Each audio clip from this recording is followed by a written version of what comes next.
A. Lifelong learning is especially relevant in today's changing world.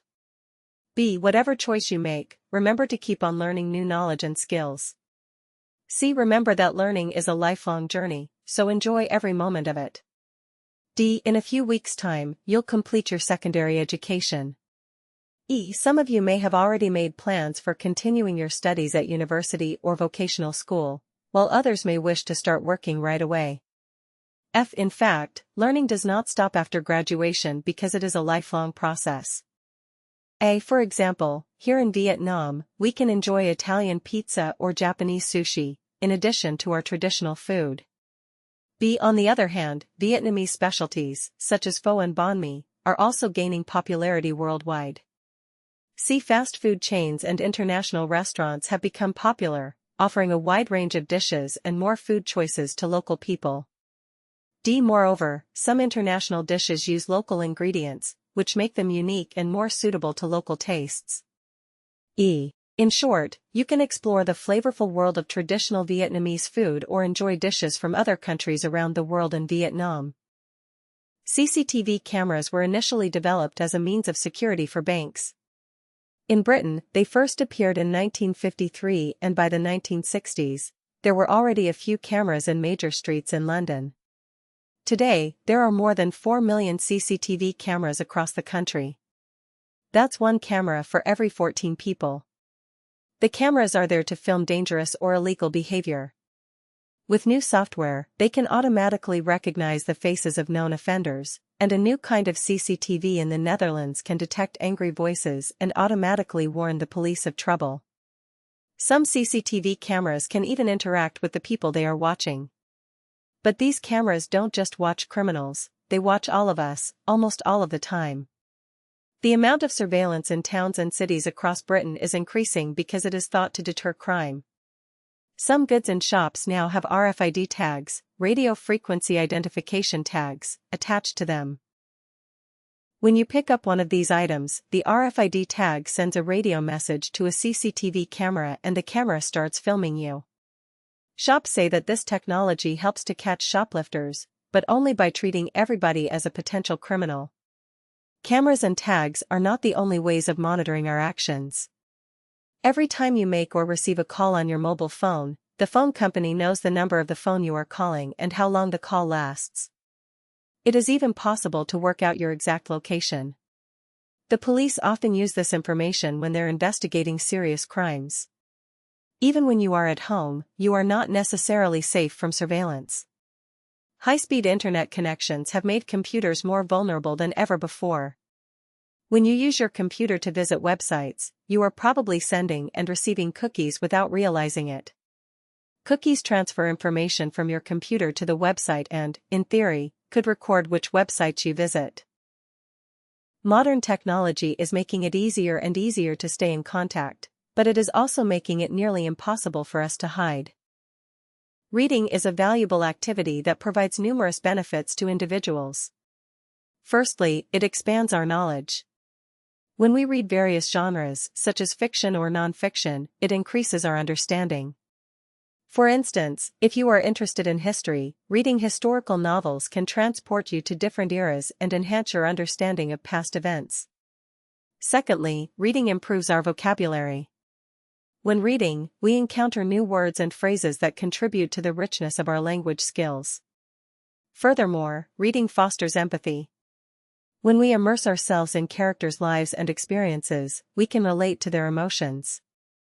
We develop a deeper understanding of diverse perspectives, which is crucial for building compassion and understanding in our interactions with others. Books are like passports to distant lands. Through reading, we embark on journeys without traveling physically. We can visit imaginary realms, historical epics, and futuristic societies, all from the comfort of our reading nooks. In summary, reading is not merely a leisure activity. It is a gateway to knowledge, a linguistic enhancer, a promoter of empathy, and a cultural bridge. It invites us to explore new worlds. It's a voyage that never ends, offering endless opportunities for learning and enrichment. Tornadoes are giant rotating columns of air. They form in thunderstorms when there is a great difference in the temperature and humidity of the lower and upper atmosphere. They can be very dangerous and very destructive.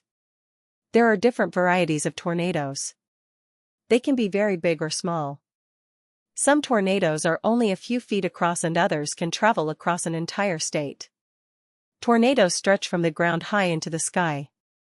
Usually, people rate them from F0 to F5, F5 being the most dangerous with wind speeds of around 261 to 318 miles per hour. They are a very violent force of nature and can lay whole towns completely flat. Tornadoes can happen all over the world, but a lot of them happen in the central United States in a region called Tornado Alley. Tornado Alley is made up of the low, flat states of the central United States between the Rocky Mountains and the Appalachian Mountains. Even though Tornado Alley is the most common place for tornadoes, the deadliest recorded tornado was in Bangladesh in 1989 and killed around 1,300 people. Recently, massive tornadoes destroyed large parts of Alabama in the United States, a state that does not usually have tornadoes. Many large cities around the world have struggled to keep up with the increase in traffic in recent times. Densely populated areas, growing car ownership, as well as narrow roads built for much lower volumes of traffic all contribute to this. In 1975, Singapore decided to introduce a congestion charge, a fee paid by drivers entering the most traffic-heavy zones of the city. London introduced a congestion charge in 2003. Public opinion was initially opposed to the idea, but people soon became more supportive of the scheme. Despite this, its first decade brought mixed success, and the number of cars in the city fell by only 10%. However, the scheme proved massively profitable, which allowed the city council to invest in other measures aimed at improving traffic conditions in London. These included cycle lanes, pedestrianized areas, and better road surfaces. Hawaii is often considered to be one place in the world where you can find paradise.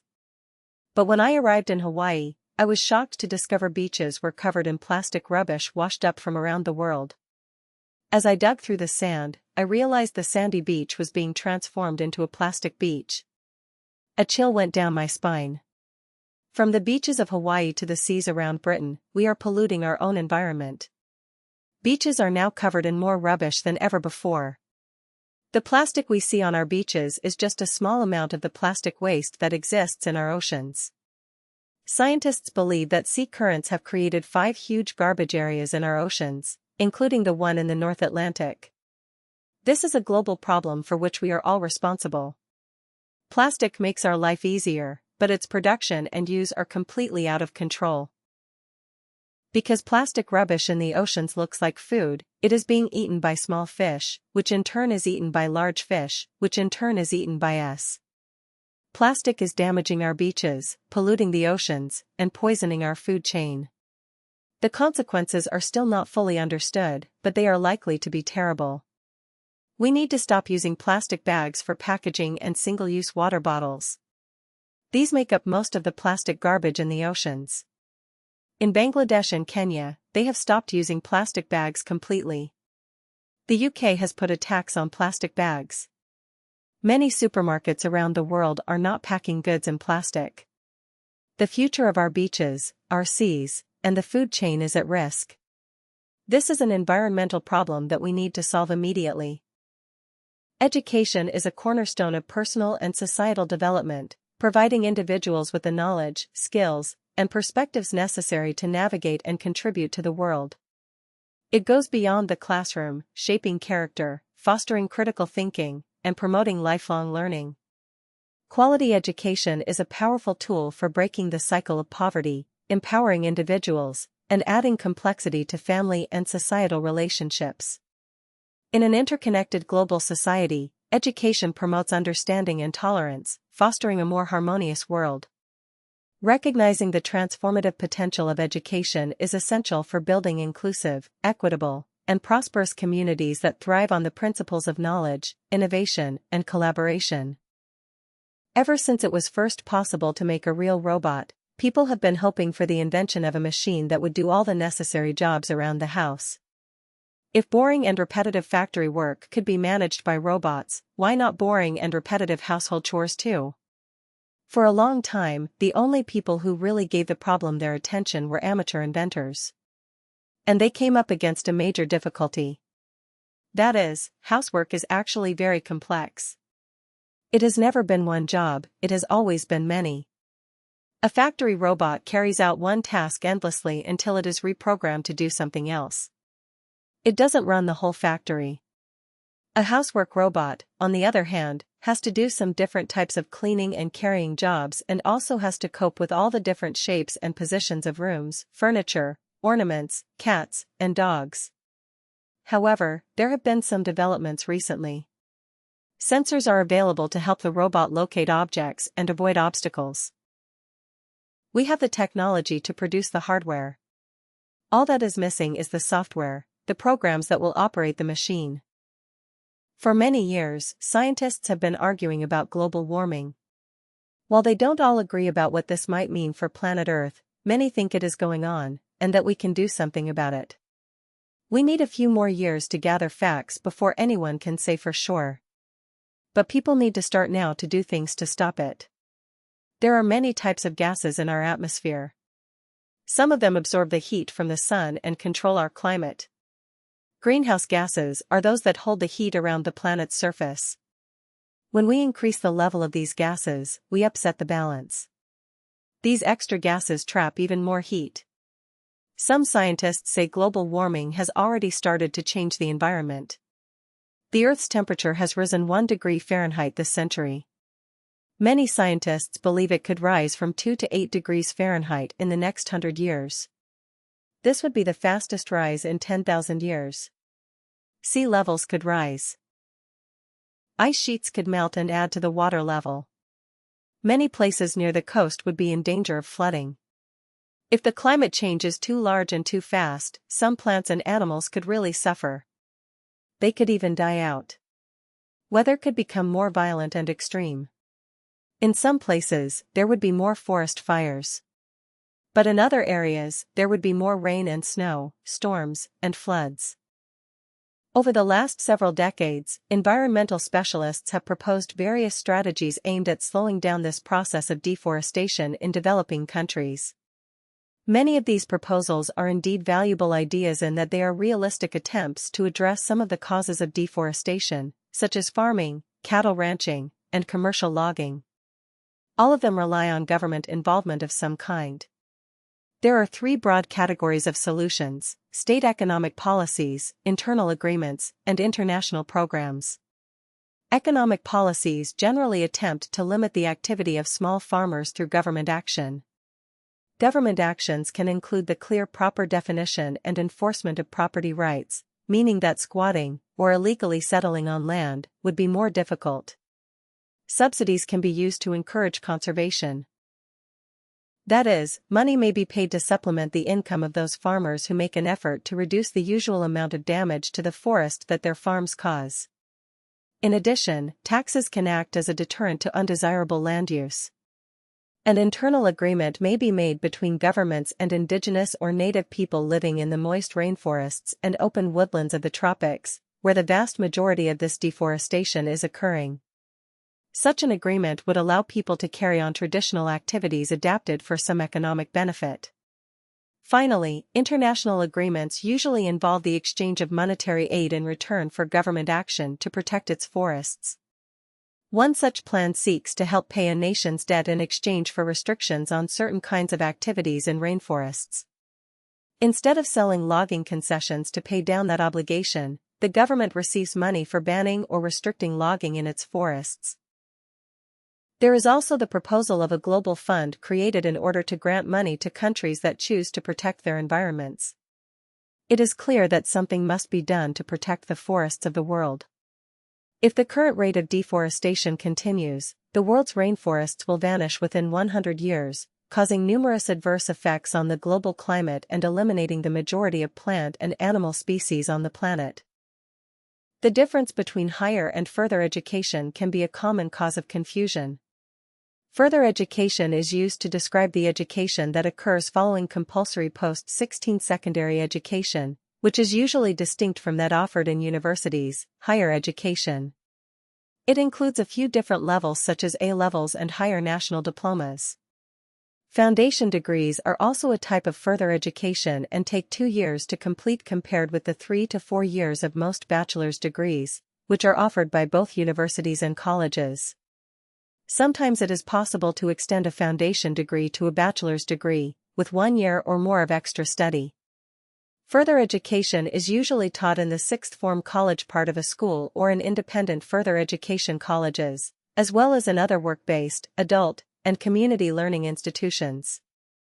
In the United States, further education is sometimes referred to as continuing education. Higher education primarily describes post-18 learning that takes place at universities, as well as other colleges and institutions that award academic degrees and professional qualifications. While higher education is the common name in the UK and Ireland, it is also known as post-secondary, tertiary, and third-level education. Firstly, as a student, Francesca demonstrated a love of learning and the level of commitment necessary to succeed in college and beyond. I am happy to be able to provide this recommendation for such a deserving student. B. Please do not hesitate in contacting me with any questions that you may have, and let me know if I can provide any additional information in support of this deserving student. You may reach me at helenbettschool.com. See Dear Sir/Madam, I am writing this letter to recommend Francesca Stevens for the Linda Williams Scholarship. I was her social studies and history teacher and have closely followed her academic progress during the past 3 years. D. Secondly, Francesca has distinguished herself as an incredible young writer through her work in my classes as well as in her creative and essay writing in English and literature. In addition to having first-hand knowledge of Francesca's academic commitment and talent, I feel certain that you will be just as impressed with Francesca as I am. F. For example, as her academic record attests, Ms. Francesca has maintained an A-grade average across the board during her study here at Fallow High School. When he was 9 years old, Felix Finkbeiner gave a class presentation on climate change. The young German spoke about deforestation and its effect on the planet. At the end of his talk, he challenged the people of his country to help by planting 1 million trees. Nobody thought much would come of a 9-year-old study. However, before he was 20, Finkbeiner's efforts had led to the planting of 9 million trees in Germany and 5 billion more around the world. Finkbeiner and his classmates began the initiative, named Plant for the Planet, by planting a tree outside their school. Other schools followed the example, and news of the 1 million tree challenge spread. As a result, Finkbeiner was invited to speak at the European Parliament. Other invitations soon followed, and when he was 18, just he 13 spoke at a United Nations conference in New York. We cannot trust that adults alone will save our future, he said in the speech. We have to take our future in our hands. Finkbeiner is now in his 20s, and Plant for the Planet is an organization with around 70,000 members. It works to teach people about climate change and to encourage the planting of more trees. Germany's 1 millionth tree was planted long ago. The goal now is 1,150,000,000 for every person on Earth. In the European Union, almost 100 million citizens of all ages invest their time, talents, and money to make a positive contribution to their community by volunteering in civil society organizations, youth clubs, hospitals, schools, sport clubs, and more. For the Commission, volunteering is an active expression of civic participation which strengthens common European values such as solidarity and social cohesion. Volunteering also provides important learning opportunities, because involvement in voluntary activities can lead to new skills and competences that improve employability. This is especially important at this time of crisis. Volunteering plays an important role in sectors as varied as education, youth services, culture, sport, environment, health, social care, consumer protection, humanitarian aid, development policy, research, equal opportunities, and external relations. All students of the school are hereby informed that Mr. Sanjay Sinha, one of our best teachers, will retire from his service on August 6, 2025. It is a sad day for all of us, as he will no longer come to school to teach mathematics. The Students' Cultural Committee has decided to arrange a farewell meeting to honor him on August 6, 2025 at 4 p.m. in the school assembly hall. All students are requested to participate in this program to show gratitude and honor him for his contributions to all of us. We have also arranged a small cultural program in his honor on that day, so students are requested to submit their names if they wish to take part in this cultural program. Should you need more details, please contact the undersigned. Culture is the underlying foundation of traditions and beliefs that help a person relate to the world around them. It is the basis for any superstitions they may have. It is the aversion to specific types of meat or which days you can work on.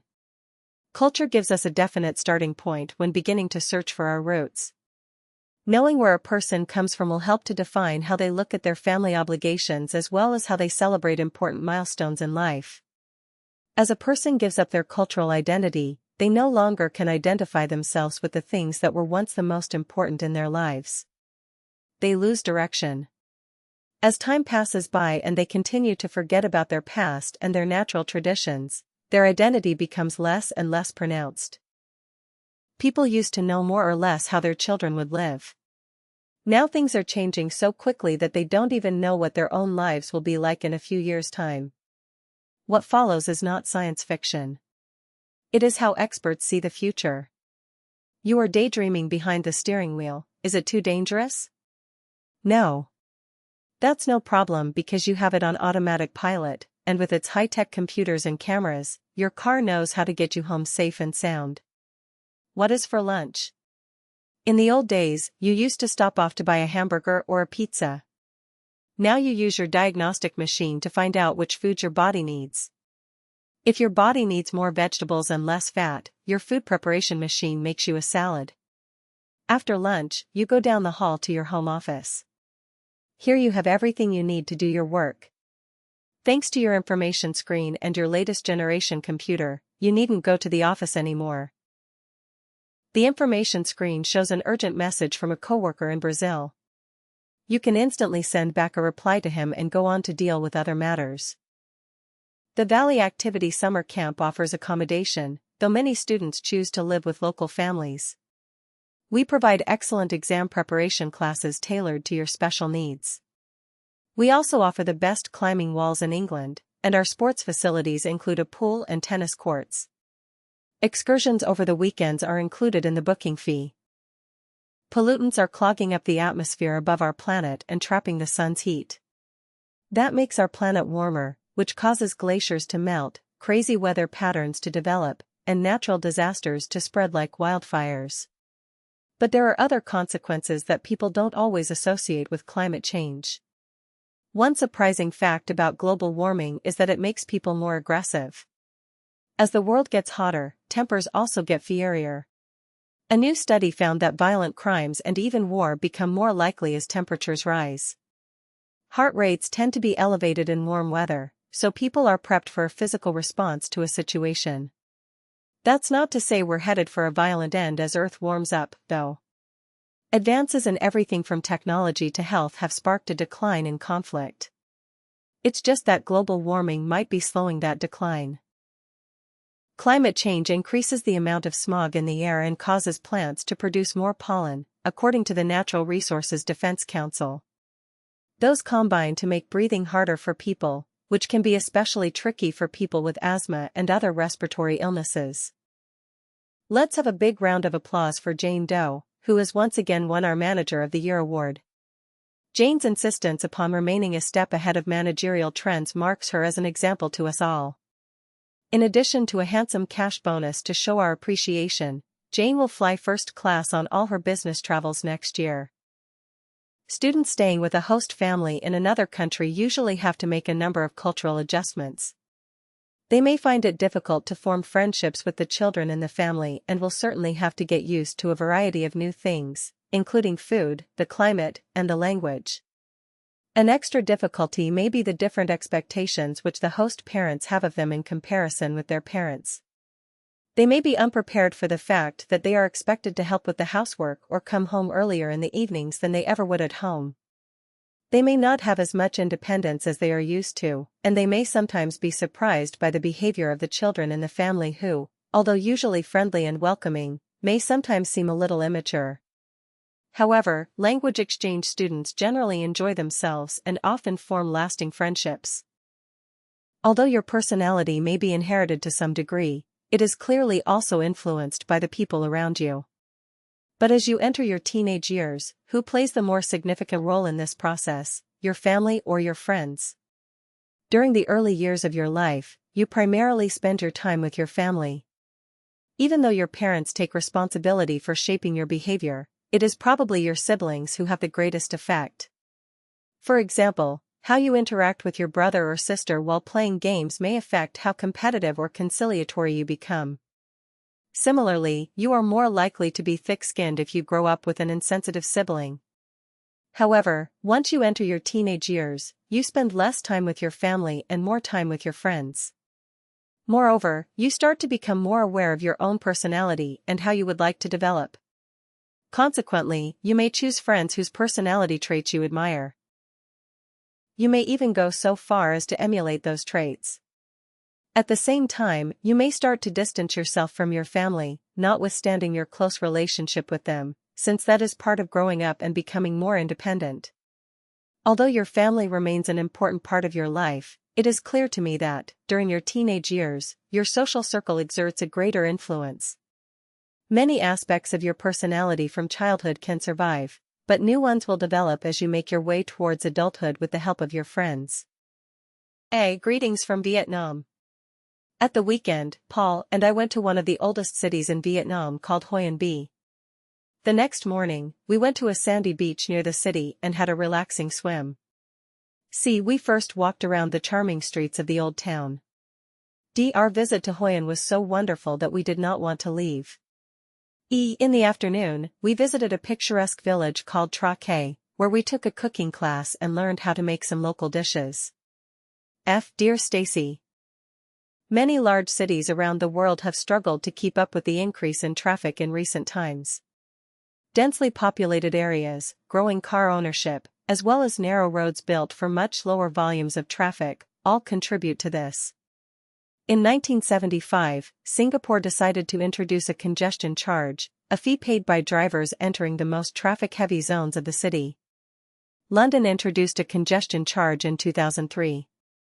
Public opinion was initially opposed to the idea, but people soon became more supportive of the scheme. Despite this, its first decade brought mixed success, and the number of cars in the city fell by only 10%. However, the scheme proved massively profitable, which allowed the city council to invest in other measures aimed at improving traffic conditions in London. These included cycle lanes, pedestrianized areas, and better road surfaces. Man is a unique being. He is different from all other creatures because he does not merely take part in the environment. Man reshapes his environment at will to some purposes. He does not have a natural habitat and is able to adapt himself to living in different environments.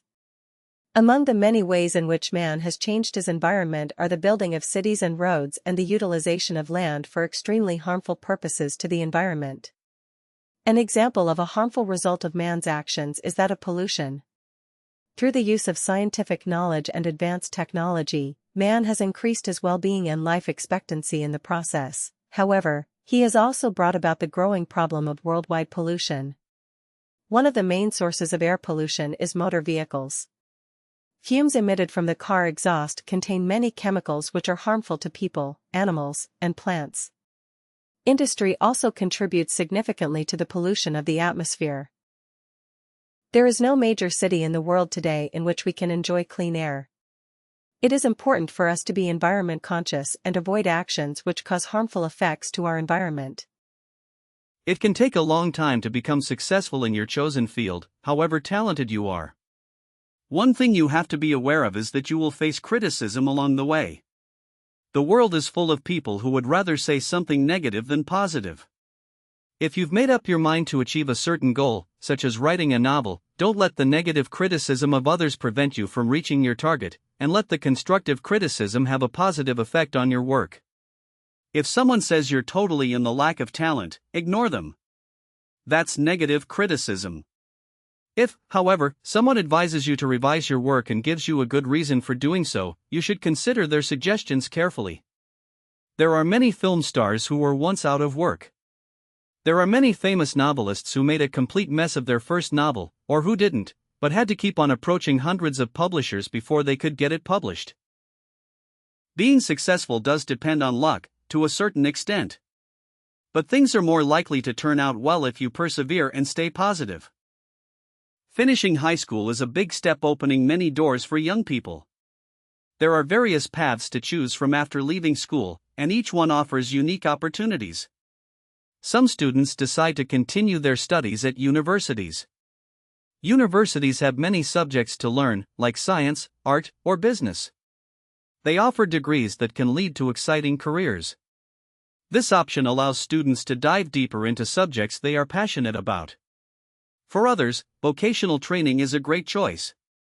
Vocational training focuses on specific skills that are important in jobs like mechanics, cooking, or healthcare. It gives practical knowledge and prepares students for work right away. Another option is enrolling in community college. These colleges offer courses that are practical and also give the chance to move to bigger universities later.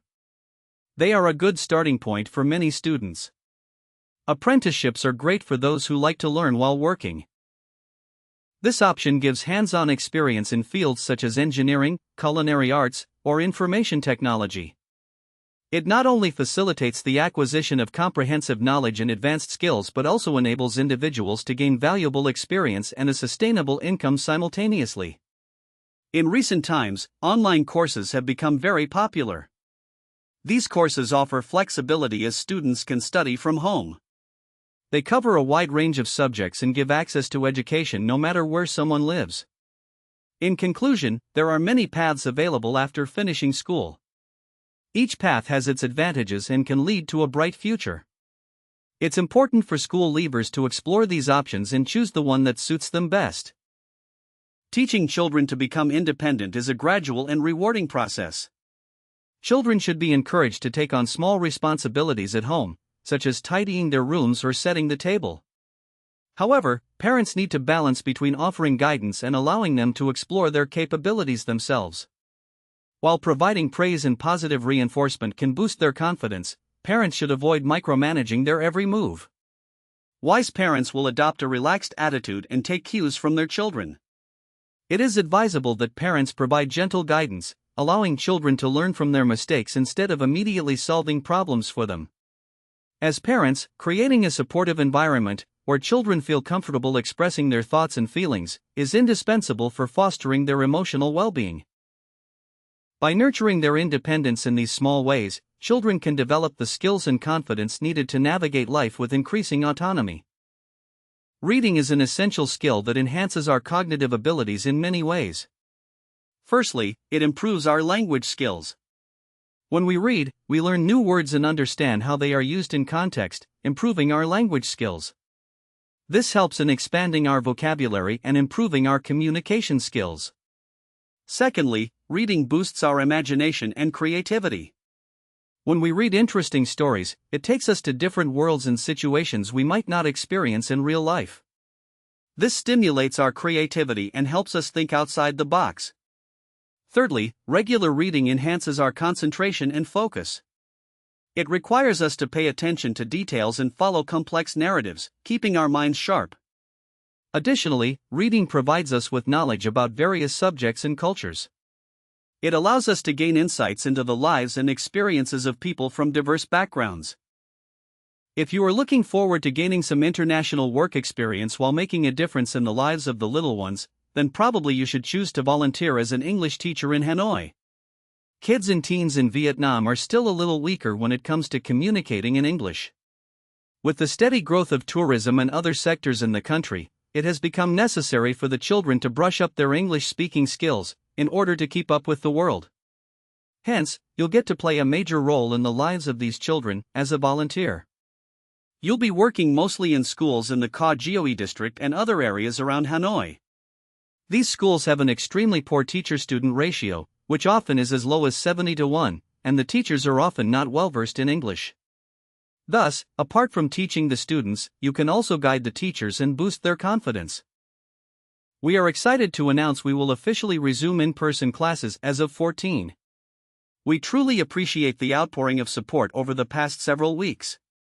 Our community has come together in so many ways and has exemplified the true meaning of having a black belt mentality. Because we care for your health and safety, we ask that you take note of some policy updates we've implemented to ensure we are adhering to the highest standard with physical distancing and sanitization procedures. How you can help keep our building healthy and clean. Parents are asked to please drop off and pick up students. This helps us to reduce the group sizes within our facility. We will stream our classes live, so you can watch your children participate in class and be ready for pickup when class wraps up. Students should arrive ready to train in their uniforms. Everyone should keep moving after classes. We understand you haven't seen your friends in a while, but we must continue to maintain social distancing and also allow the staff time to disinfect. You should expect to show up for class no more than 5 minutes ahead of the start time to minimize the number of people in the building. We will be checking temperatures using a touch-free infrared forehead thermometer. Please expect this before you enter the building. Should you have any questions, please contact us. The exhibition here is based around large models showing how living creatures use their amazing skills in the wild. Dress up like a jungle creature to discover how they deal with a changing environment. Or help build a model of a giraffe, and even get one from the shop to take away. Nowadays, media development has many positive influences in humans' life. People have lots of sources to get information and take entertainment such as television, radio, internet, etc., but nobody can deny the importance as well as the benefits of reading books. First, reading books helps us widen our knowledge. Vietnamese has a proverb which means that we should travel to broaden our understanding. If we always stay at home with our mother, we will never be wise. However, nowadays, not only does reading books cost less money, but it is also more comfortable than taking a trip. We just lie on the couch and comprehend what is happening in the books. Thanks to the wide range of books such as science, literature, astronomy, archaeology, biology, physics, etc., we can get information focused on our own fields as well as the others. The more books we have read, the more knowledge we have obtained. Secondly, reading books helps us improve our expression ability like writing and speaking. The writing style of some of our favorite writers will affect ours. Especially, when we read foreign literature, we will not only know more about that country but also have a chance to improve our reading skill, learn new words which can be used to better our essays. Last but not least, reading books helps us relax after a hard-working day. It is also an interest for everybody who does not like to visit crowded places at the weekend. They like quiet atmosphere and do not want to disturb anybody. So, they consider books as their close friend. They meet their stories, their lives in books, and they feel extremely sympathetic with the characters' situations. Reading books makes them happy and relieves stress. In conclusion, reading books is so important and has many benefits. It not only helps us become more clever but also brings us happiness. Therefore, everyone should be encouraged to read books as much as possible. A stinky gym bag in your kitchen? Who will be more upset by the smell, the men or the women in your family? Some scientists suggest that women not only smell, but also feel, taste, and hear more accurately than men. Take colors, for example. One study suggests that men are not as good as women at distinguishing between shades of color, although they focus well on rapidly changing images. As for touch, small fingers have a finer sense of touch, whether male or female. Hearing is possibly one of the most debated areas when talking about the senses. Evidence shows that boys hear as well as girls at birth, but with age, a man's hearing may soon deteriorate. However, factors could play a role in this.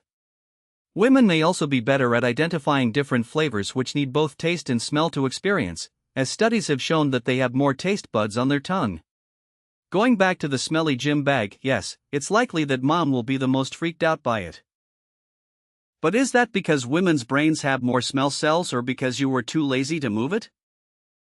I'm a big fan of films featuring the spy James Bond. I've got most of them on DVD. We've recently bought Quantum of Solace, in which Daniel Craig plays the part of Bond. I don't know why the film's got that name, but it's a great movie, anyway. All the actors who've played James Bond have been great, but Daniel Craig, who's made lots of other films, plays the part better than any of them. Even though he doesn't talk very much, I think he's the most perfect actor for the role. He even does a few of the more dangerous things in the film himself, instead of getting someone else to do them. I did wonder sometimes whether he'd be clever enough to defeat the bad people, but I'm not going to tell you the ending. The actress who stars with Craig gives a fantastic performance too. I loved all the glamorous clothes she wore. The director probably had a hard job making this Bond film as full of action as earlier ones. But the excitement starts right at the beginning here, with a car chase along a mountain road, and plenty of other thrilling scenes, too, Bond leaping off tall buildings and so on.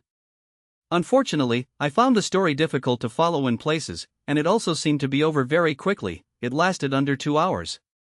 I also felt there weren't as many jokes as in the old Bond films. And where was all the ridiculous Bond equipment, the underwater car or exploding watch that everyone laughed at?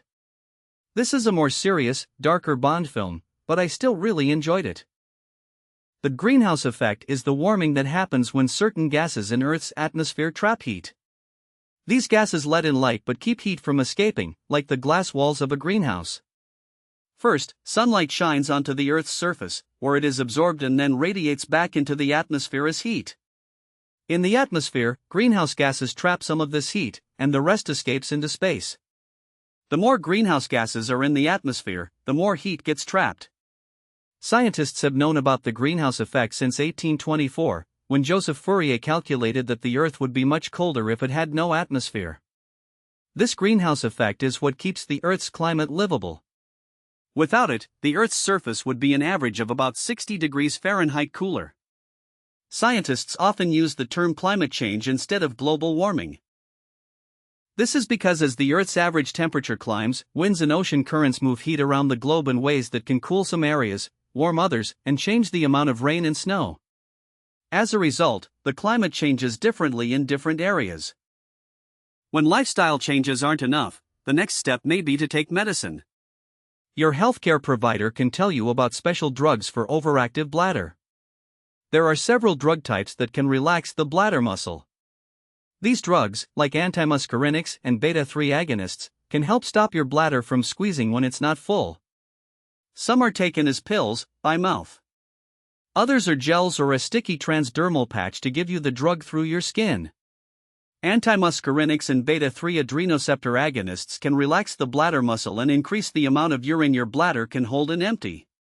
Combination drugs, like using both antimuscarinics and beta-3 adrenoceptor agonists together, may help control OAB when one option alone isn't working. Your healthcare providers will want to know if the medicine works for you. They will check to see if you get relief or if the drug causes problems, known as side effects. Some people get dry mouth and dry eyes, constipation, or blurred vision. If one drug you try doesn't work, your healthcare provider may ask you to take different amounts, give you a different one to try, or have you try 2 types together. Lifestyle changes in medicine at the same time help many people improve significantly. Like many emergency responders, Nicholas Groom is used to stress at work. On one hand, the stress can be helpful.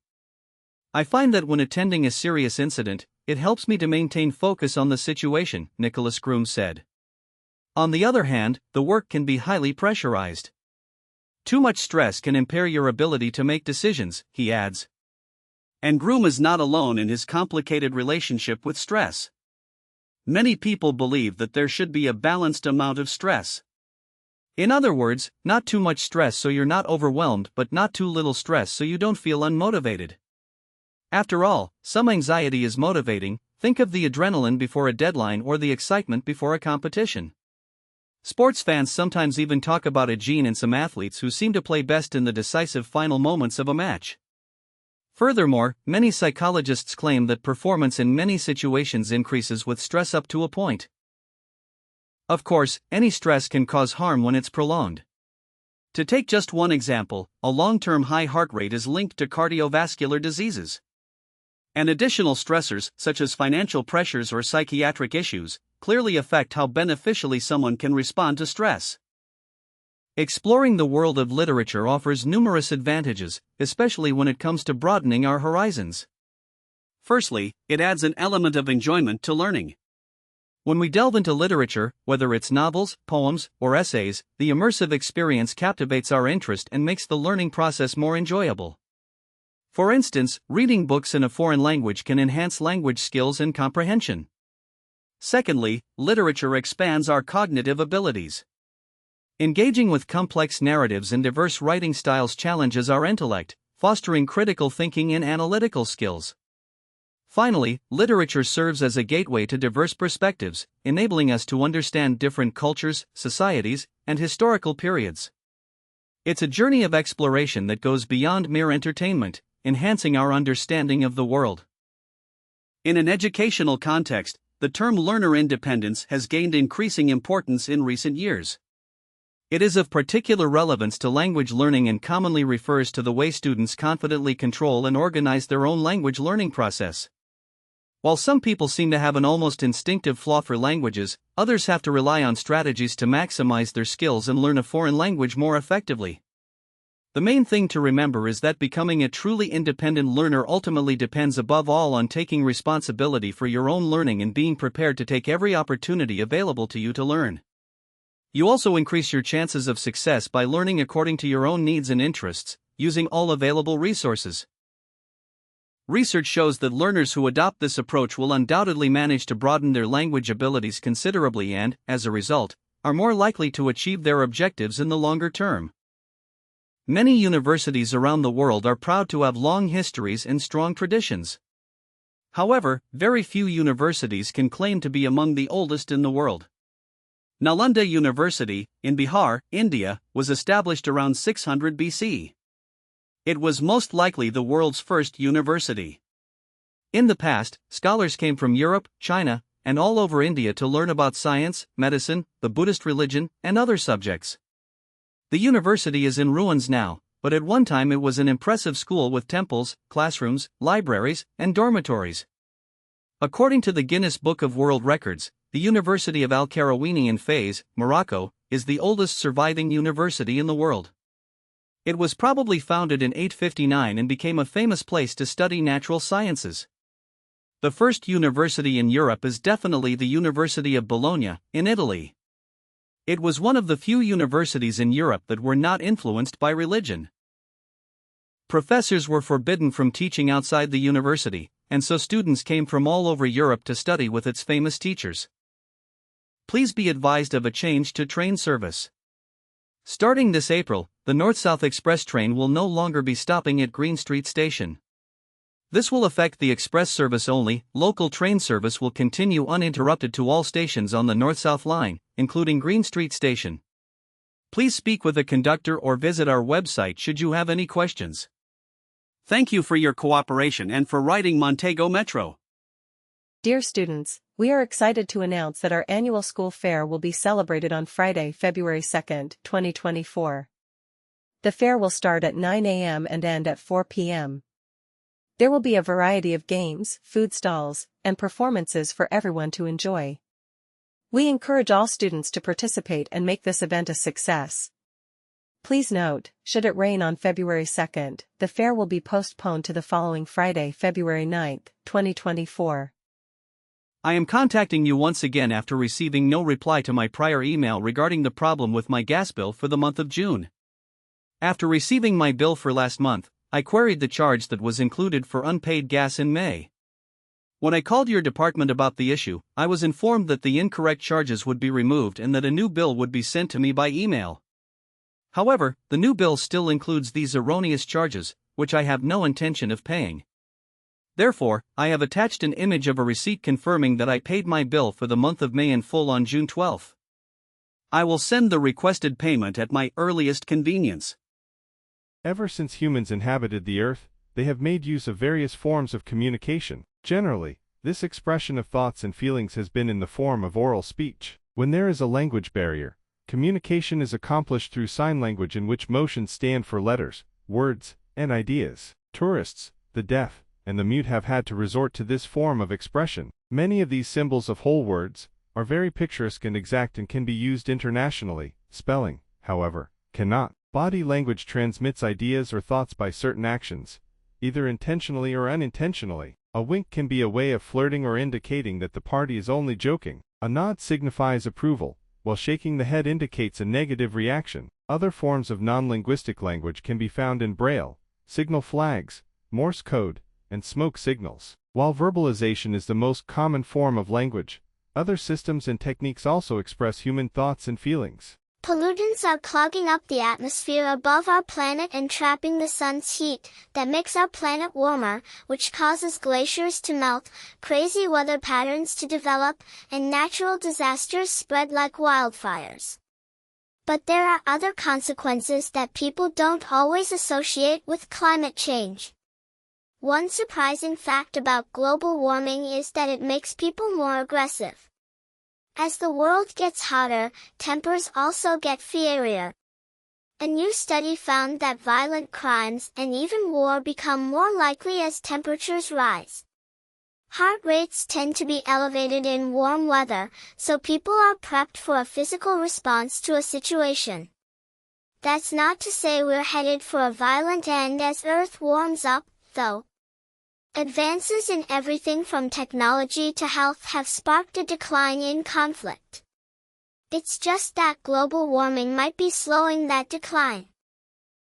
Climate change increases the amount of smog in the air and causes plants to produce more pollen, according to the Natural Resources Defense Council. Those combine to make breathing harder for people, which can be especially tricky for people with asthma and other respiratory illnesses. Music brings many benefits to our lives, especially when we learn something new. Firstly, it makes learning more enjoyable. When we listen to music while studying, it can help us feel relaxed and happy. This makes it easier to remember what we learn. For example, if you are learning a new language, listening to songs in that language can help you understand and remember words better. Secondly, music helps us focus. When we listen to calm music, our mind becomes less distracted. We can concentrate better on our tasks, whether it's reading, writing, or solving problems. This is because music has a special way of grabbing our attention and keeping us engaged. Finally, music connects us with other cultures. Through music, we can learn about the traditions, feelings, and stories of people from different parts of the world. It's like traveling to new places without leaving our home. When you're abroad, trying to find out who to tip is never straightforward, and neither is trying to work out the exact amount. To make things even more complicated, the rules for tipping vary greatly from country to country. Even people from the same country can't agree on how much to tip. However, here are some general guidelines which might help the traveler. You face your first dilemma as soon as you land at the airport: the taxi ride. Taxi drivers generally do expect tips, but rather than there being a precise amount, people round up the fare, or just tell the driver to keep the change. Your next encounter is with the hotel porter, and you know he's expecting a tip, but the problem is trying to figure out how much. It seems that in many European countries 3 to 5 euros would be an appropriate amount. Then, of course, you have to eat. In some countries such as Ireland, Chile, Poland, and Portugal, the customary tip in restaurants is 10 to 15%, unless a service charge is included, so the first rule of thumb is always check the bill. In other countries such as France, Italy, Germany, Australia, and Spain, where a 10 to 15% service charge is either very common or compulsory, you may want to leave an additional tip if you think the service was particularly good, but it certainly isn't obligatory. However, in some countries it may seem strange if you do leave a tip. In Iceland, for example, the waitress might be insulted if you tipped her. In Japan, if you left a tip, the restaurant staff wouldn't be offended, but you would probably be pursued down the street by someone trying to return your money. And in New Zealand, although it's unlikely anyone would chase after you, you'd definitely get some odd looks if you left a tip. And your problem with tipping isn't over when you leave the restaurant.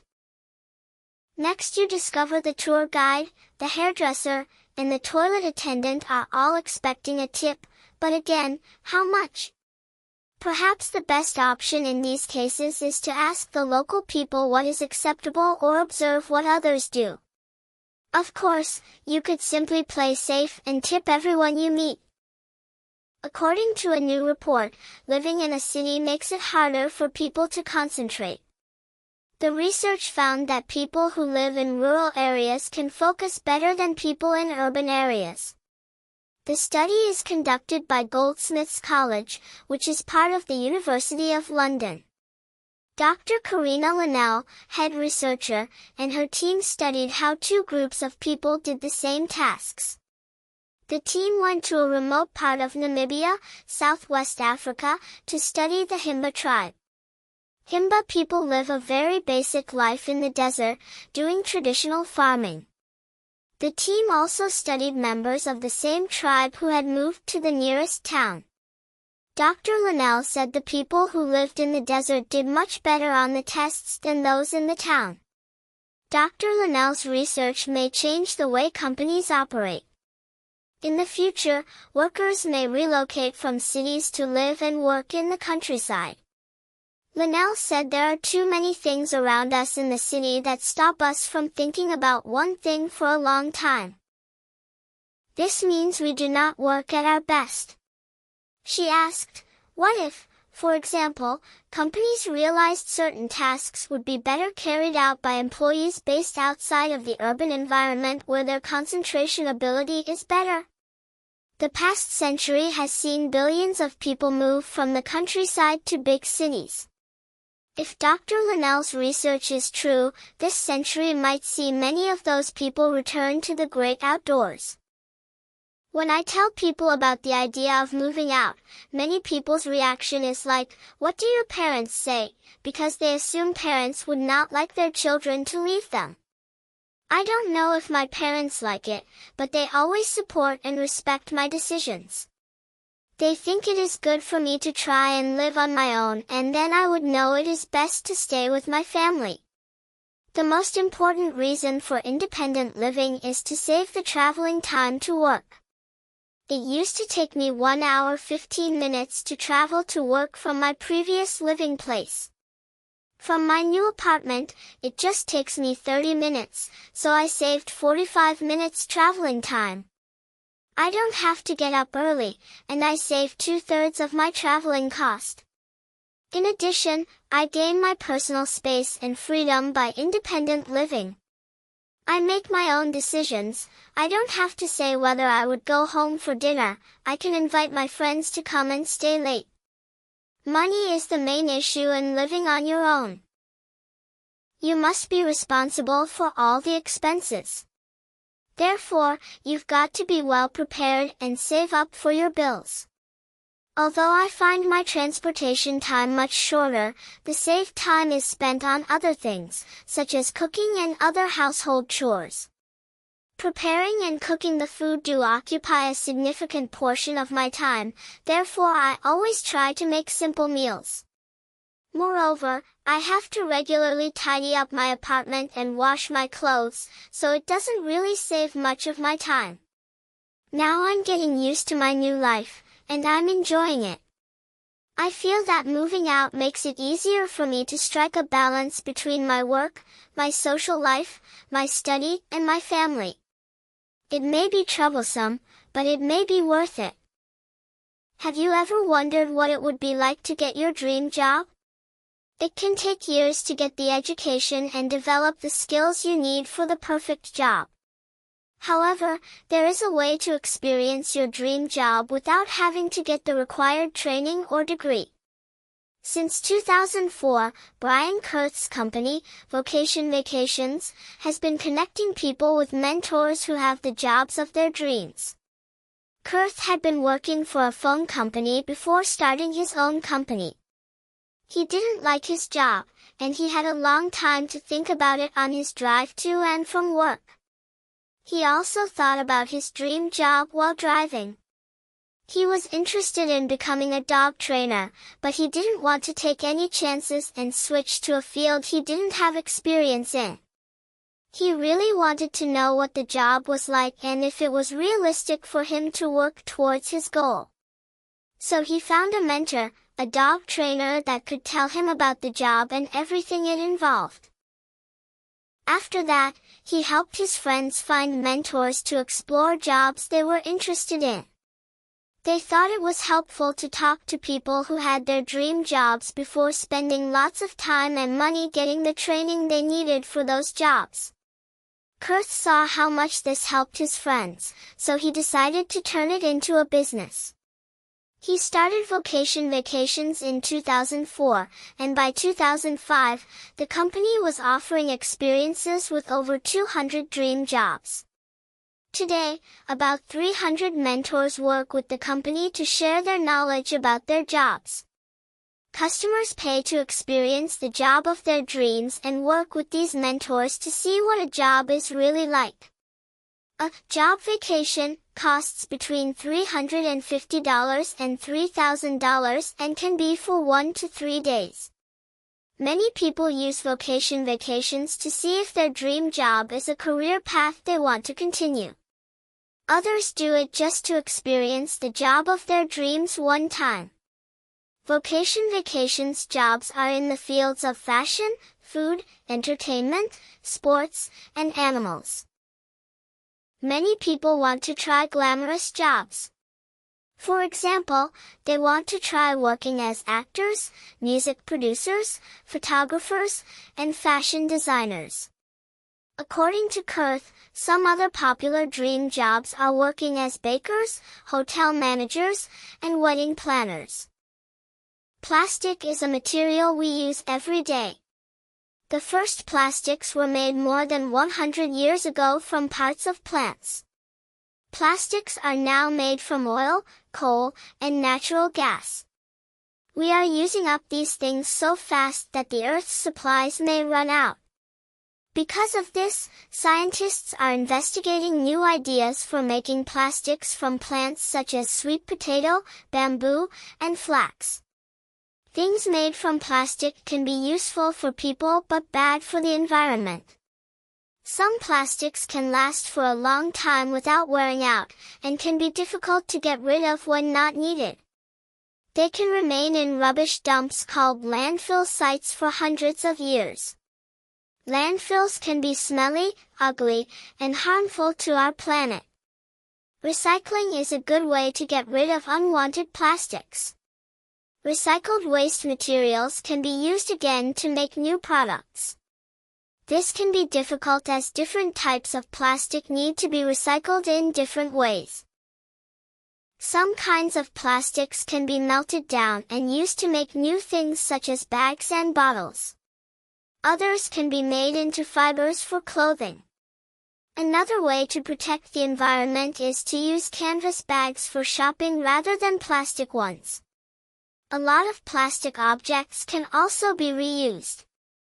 Plastic bottles can be refilled many times, rather than throwing them away once they are empty. Unwanted plastic goods such as CDs and toys can be sold or given away to charity shops. A healthy mind lives in a healthy body is a saying which is believed to have often been used by the ancient Greeks. Thousands of years later, the same idea still applies. According to health experts, it's advisable to drink 8 to 10 glasses of water every day. However, water itself is not enough. A balanced diet is essential. A healthy body naturally is the result of doing exercise.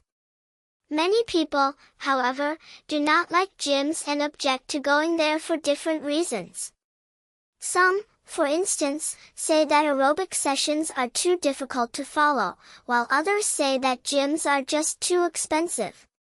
Many people also say that they have difficulty in finding time to exercise due to their busy lifestyle, but the truth is everyone can make a little time every now and then. Regardless of the way people choose to exercise, it is important to remember that there's no point in doing it only for a short period of time.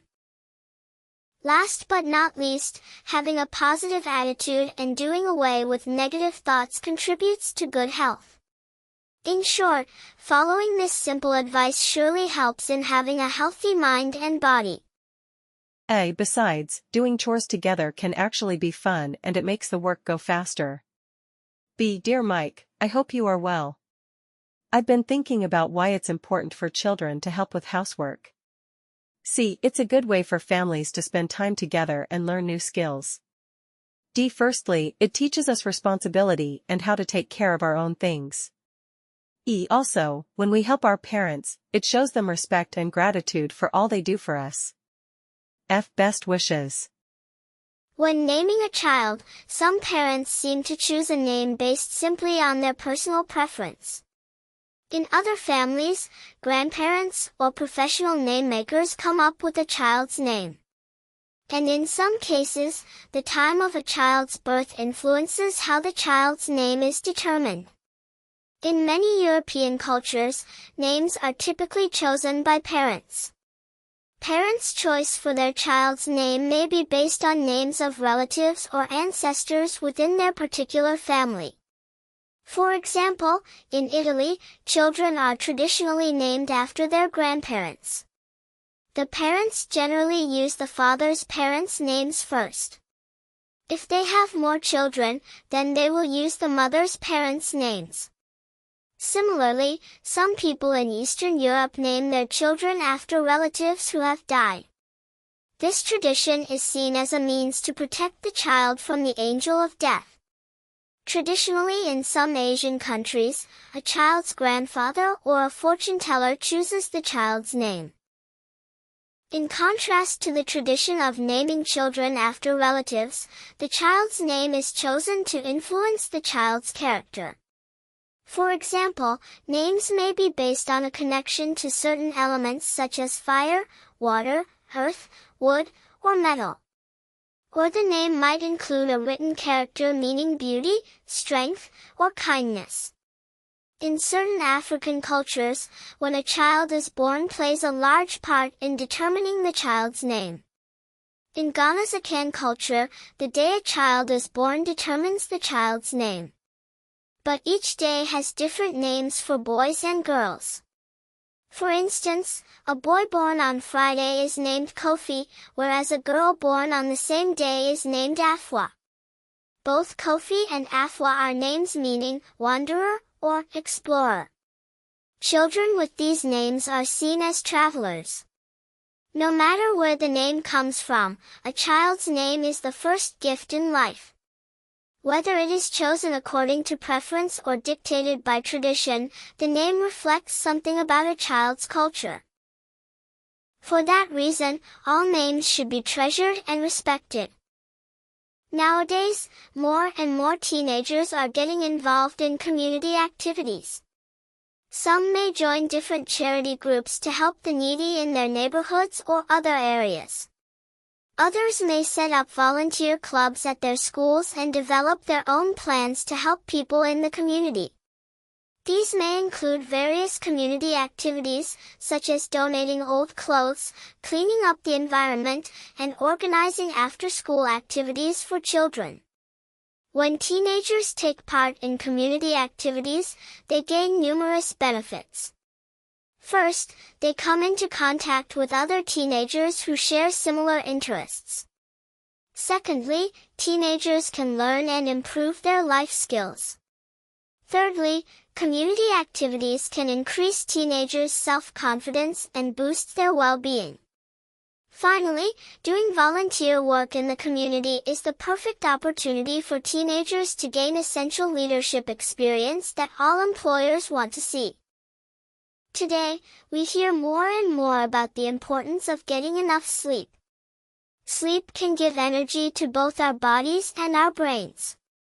It can also affect our feelings, behavior, and memory. Studies have shown that people in some countries spend less time sleeping and more time working. But our bodies cannot work well without enough sleep. Losing just 1 or 2 hours of sleep a night, over a long period of time, can badly affect our health. We cannot work for many hours, we can get angry easily, and we can even lose our IQ points. That explains why, without enough sleep, an intelligent person may have difficulty doing daily tasks. Studies have also shown that the time of year seems to affect how much sleep we need. People usually sleep longer in the winter, sometimes as much as 14 hours a night. However, in the summer, they sometimes sleep as little as 6 hours, without having any problems. Many scientists believe our love of sugar may be an addiction. When we eat or drink sugary foods, the sugar enters our blood and affects parts of our brain. This makes us feel good. Then the good feeling goes away, leaving us wanting more. All tasty foods do this, but sugar has a stronger effect. In this way, it is in fact an addictive drug, one that doctors recommend we all cut down on. It seems like every time I study an illness and trace a path to the first cause, I find my way back to sugar, says scientist Richard Johnson. 1/3 of adults worldwide have high blood pressure, and up to 347 million have diabetes. Why? Sugar, we believe, is one of the culprits, if not the major culprit, says Johnson. So what is the solution? It's obvious that we need to eat less sugar. Many schools are replacing sugary desserts with healthier options like fruit. Other schools are growing their own foods in gardens, or building facilities, like walking tracks so students and others in the community can exercise. A. In my opinion, you could definitely be a great interior designer. B. It's nice to hear from you. How is it going? C. Let me know what you decide to do. I think we should meet up over the holidays. D. I'm so happy that you're doing well and enjoying your new home in Canada. E. I'd be happy to give you some advice on your career. F. However, as an interior designer, you could have some really difficult clients who don't know what they want or find it hard to keep up with the newest trends and popular styles. A. I understand that ensuring the comfort and safety of students and staff is a priority for the school. I am writing to bring to your attention a concerning issue regarding the lack of air conditioning in classroom 12A4. B. The absence of adequate cooling not only affects our concentration but also poses health risks, especially during warmer weather conditions.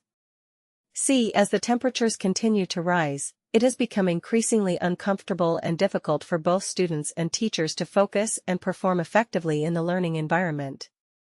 D. Thank you for your attention to this matter, and I look forward to a resolution soon. E. Therefore, I kindly request your prompt attention to this matter. Implementing a solution, such as repairing the existing air conditioning system or providing temporary cooling measures, would greatly alleviate the discomfort experienced by everyone in the affected area. Furthermore, the proliferation of violent content on television can exacerbate societal issues related to crime and aggression. B. The impact of violence depicted in television programs on social development is a subject of ongoing concern. C. First and foremost, exposure to high levels of violence on television can desensitize individuals, particularly the younger demographic, to aggressive behavior and its consequences.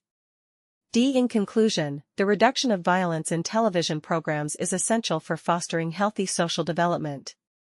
E. By reducing the portrayal of violence in TV programs, society can mitigate these negative social repercussions and work towards a more harmonious and empathetic environment. A. Would it be possible to schedule a meeting sometime this week at your convenience? B. I hope this email finds you well. C. Please let me know a time that works best for you, and I will adjust my schedule accordingly.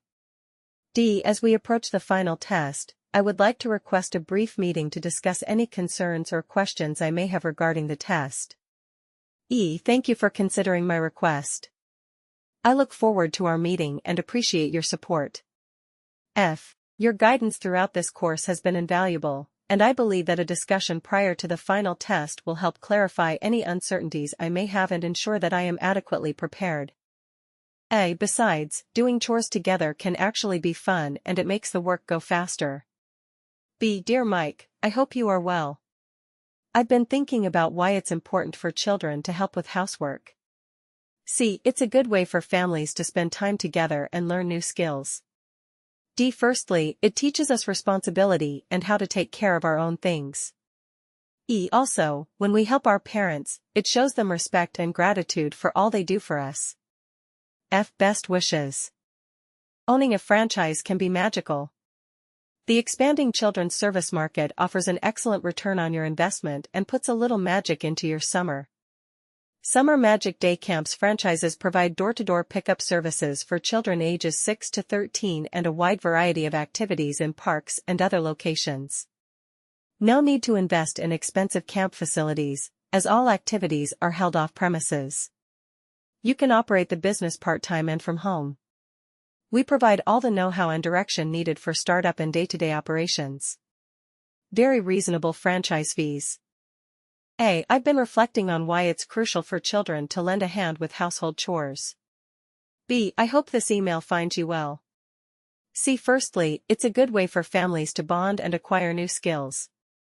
Last but not least, it instills responsibility and the importance of caring for our belongings. Also, when we assist our parents, it demonstrates respect and gratitude for their efforts.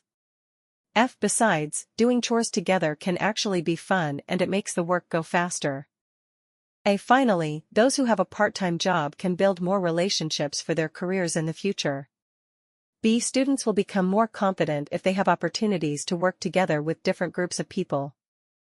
To begin with, students can gain and develop important skills that may be useful in their future careers. Today, more and more students are doing part-time jobs while they are still studying at secondary school. In addition, having a part-time job can provide students with more experience and then. Finally, those who have a part-time job can build more relationships for their careers in the future. Students will become more confident if they have opportunities to work together with different groups of people. To begin with, students can gain and develop important skills that may be useful in their future careers. Today, more and more students are doing part-time jobs while they are still studying at secondary school. In addition, having a part-time job can provide students with more experience and then. Personally, I think that you may be long-term friends with someone who is on the same wavelength as you. I think opposites do attract, but those different qualities that attracted you at first can annoy you later. On the whole, I don't agree with that opinion. I think people choose like-minded friends. That extends to physical appearance. If you have similar tastes, you may appreciate similar clothes and hairstyles. It is sometimes claimed that opposites attract when it comes to friendship. Also, make sure to drink plenty of water and avoid sugary drinks. Hope you're all doing well. I just wanted to share some tips on staying healthy with you. Lastly, it's important to sleep around 8 hours each night. Take care of yourselves. Firstly, try to eat lots of fruits and veggies every day, they're super good for you. Moreover, getting active is important too, even a short walk or some fun dancing counts. However, refined sugar is not healthy and is added to many processed foods to make them taste better. Moreover, refined sugar has no nutritional value and therefore offers empty calories. Humans have a natural sweet tooth and it can be difficult to control our sugar-eating habits. Obviously, naturally occurring sugar, for example in fruit, is considered healthy sugar. Surprisingly, this hidden sugar can be found in many savory foods like bread, tins of vegetables, and sauces. What's more, we can reduce stress and feel better when reading books. First of all, it provides us much information that we need to know about the things around us. Everyone can receive a lot of advantages from reading books. Besides, reading books also helps us concentrate on things. The last but not least is that reading can improve our writing skills. Secondly, swimming is an excellent way to keep myself fit and healthy.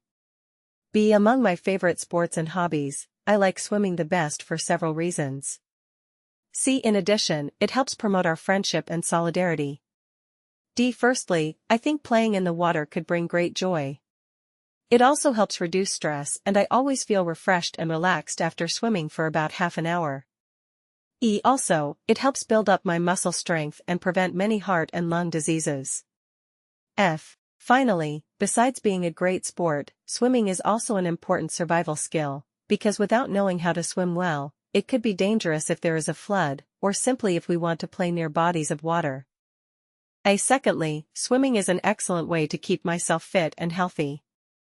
B. Among my favorite sports and hobbies, I like swimming the best for several reasons.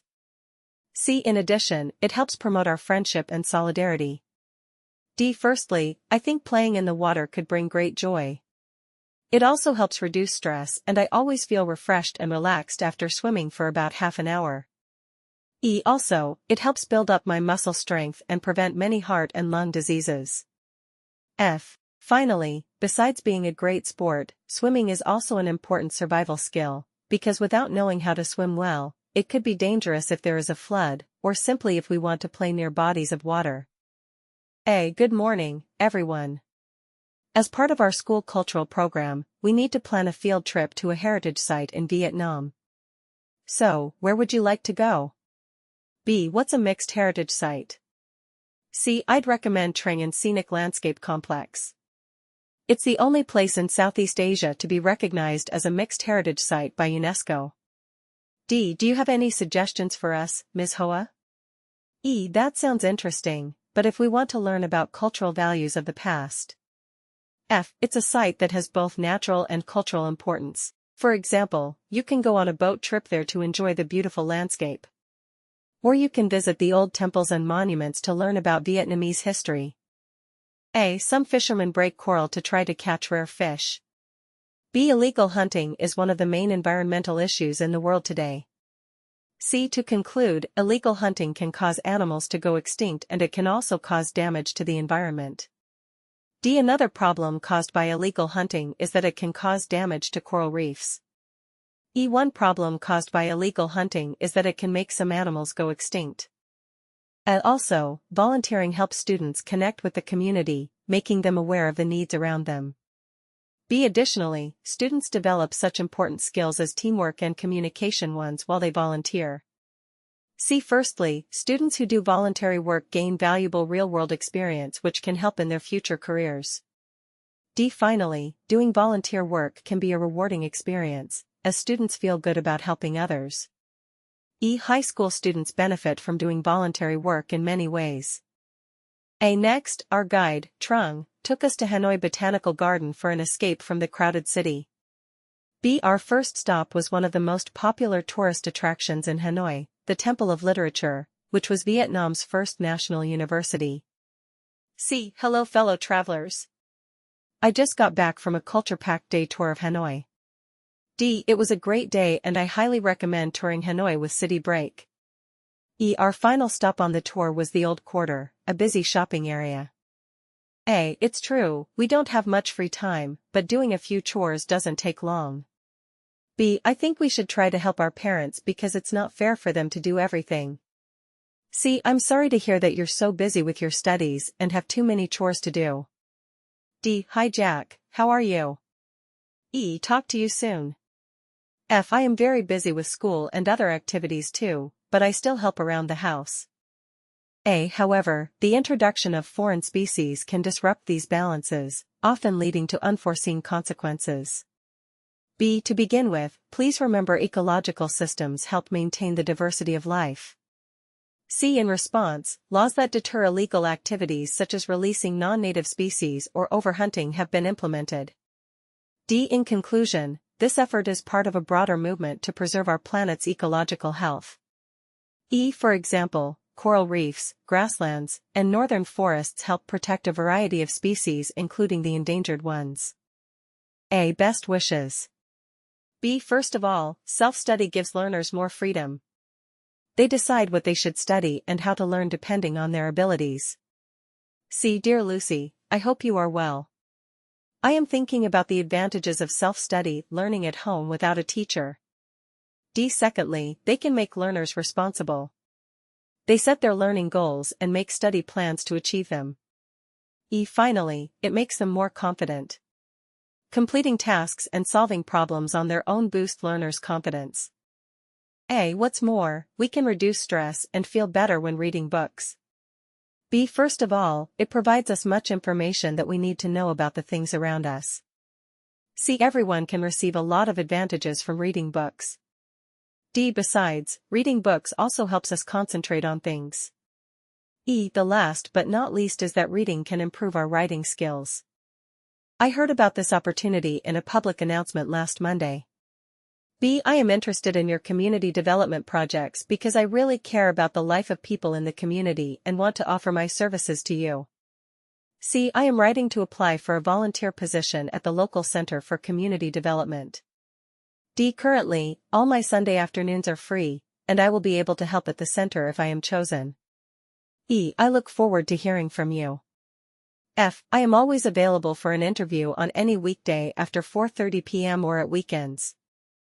Firstly, by doing voluntary work people can contribute their enthusiasm and energy to the society, which also results in spending free time more usefully. Last but not least, voluntary work connects different people as it provides a chance for volunteers to meet up and establish new relationships. Besides, when doing voluntary tasks, volunteers can receive some significant skills. Volunteering is important for numerous reasons that benefit both the community and the volunteers themselves. To sum up, volunteers can not only give but also receive many useful experiences from voluntary activities. They may learn how to socialize with others, or learn how to cooperate in a diverse team, or deal with problems in a logical way. Best wishes. First of all, self-study gives learners more freedom. They decide what they should study and how to learn depending on their abilities. Dear Lucy, I hope you are well. I am thinking about the advantages of self-study learning at home without a teacher. Secondly, they can make learners responsible. They set their learning goals and make study plans to achieve them. Finally, it makes them more confident. Completing tasks and solving problems on their own boost learners' confidence. Firstly, by doing voluntary work people can contribute their enthusiasm and energy to the society, which also results in spending free time more usefully. Last but not least, voluntary work connects different people as it provides a chance for volunteers to meet up and establish new relationships. Besides, when doing voluntary tasks, volunteers can receive some significant skills.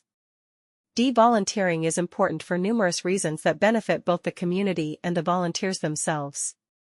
To sum up, volunteers can not only give but also receive many useful experiences from voluntary activities. They may learn how to socialize with others, or learn how to cooperate in a diverse team, or deal with problems in a logical way. Firstly, by doing voluntary work people can contribute their enthusiasm and energy to the society, which also results in spending free time more usefully. Last but not least, voluntary work connects different people as it provides a chance for volunteers to meet up and establish new relationships. Besides, when doing voluntary tasks, volunteers can receive some significant skills. Volunteering is important for numerous reasons that benefit both the community and the volunteers themselves. To sum up, volunteers can not only give but also receive many useful experiences from voluntary activities.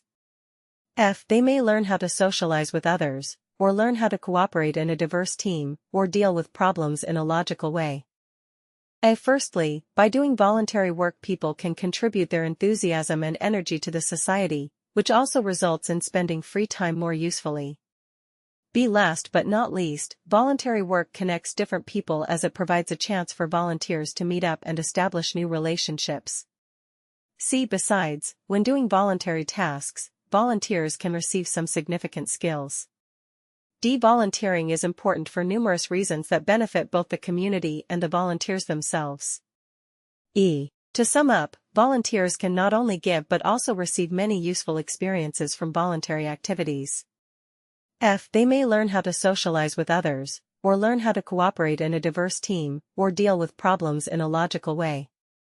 Next, it enables you to build better relationships with people because through frequent sports you can get to know a lot about others' personalities.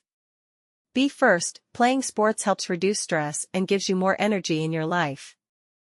In short, people should play sports regularly because it brings lots of advantages. Lastly, it improves your health. When playing sports, the body is protected from different types of harmful bacteria and viruses. Playing sports brings a lot of advantages. I am writing to inquire about the tour guide training courses offered by SGV Vocational School. I am very interested in exploring different cultures and would like to know more about the courses. B. Dear Sir/Madam. C. Secondly, I would appreciate it if you could inform me if SGV Vocational School offers any discounts for students who are financially disadvantaged.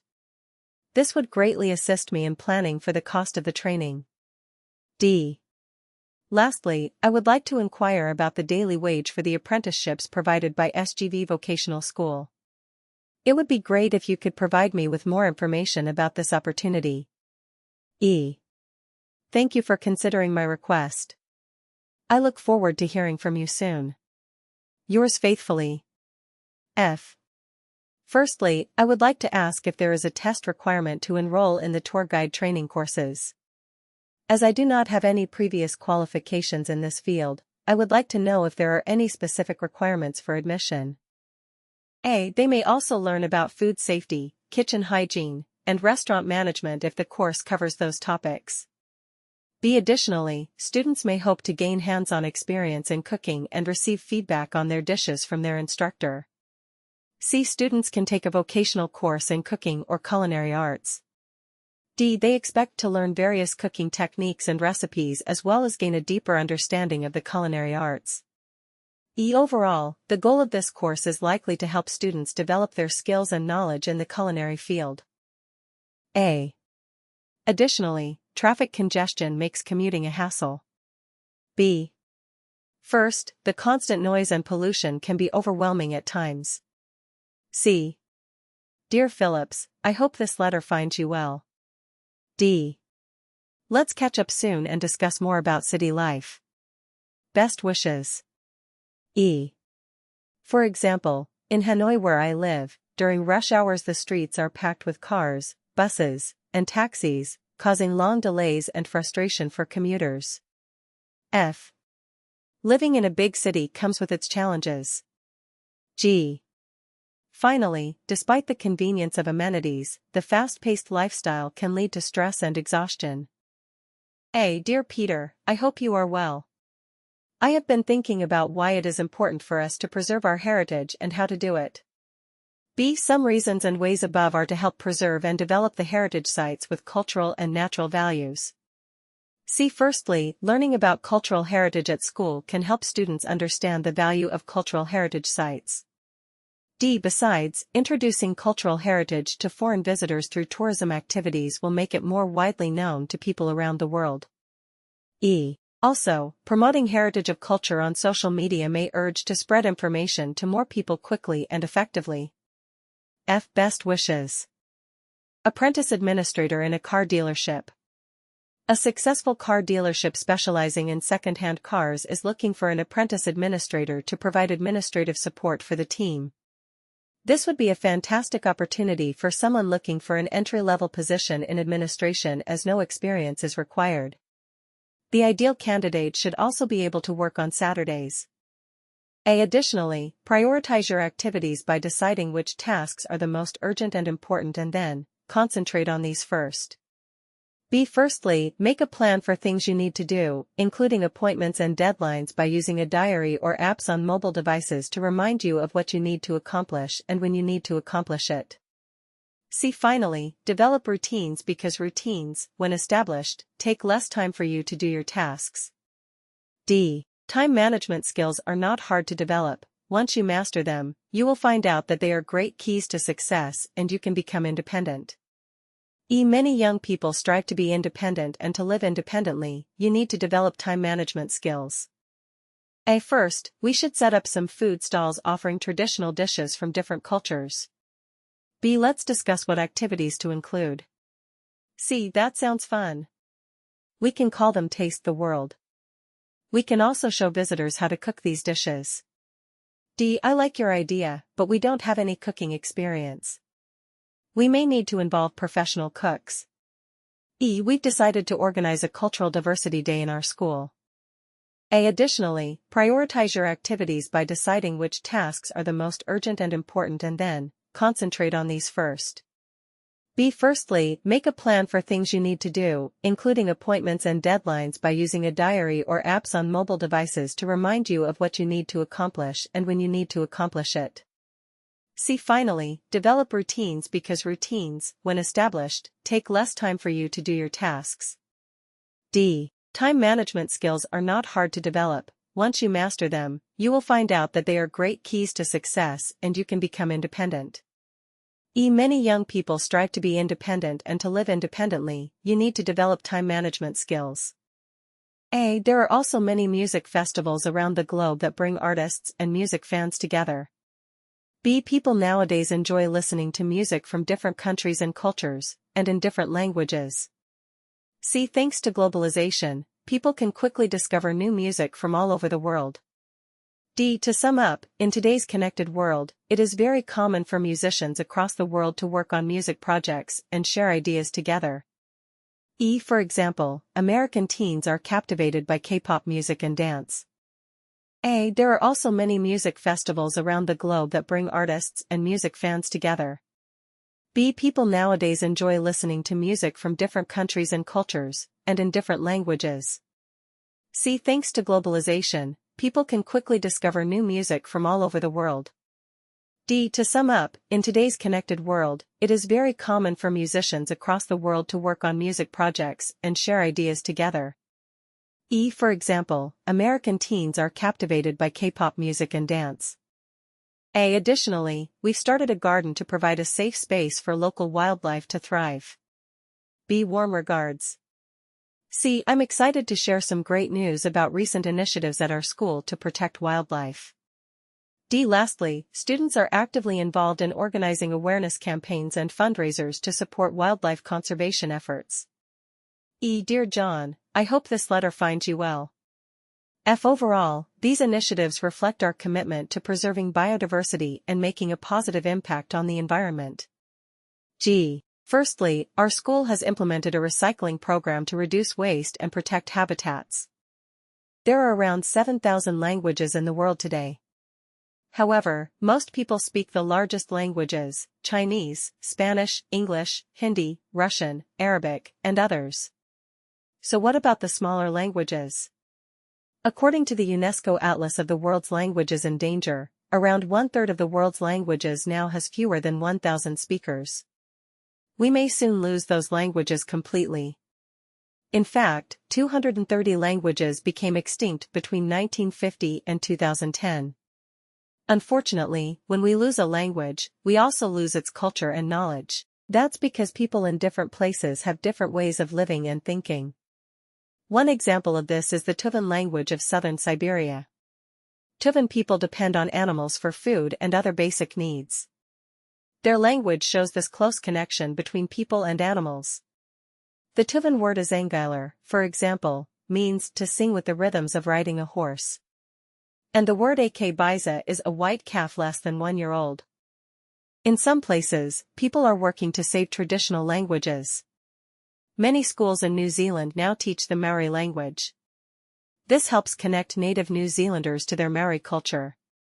And Welsh is spoken by around 500,000 people in Wales.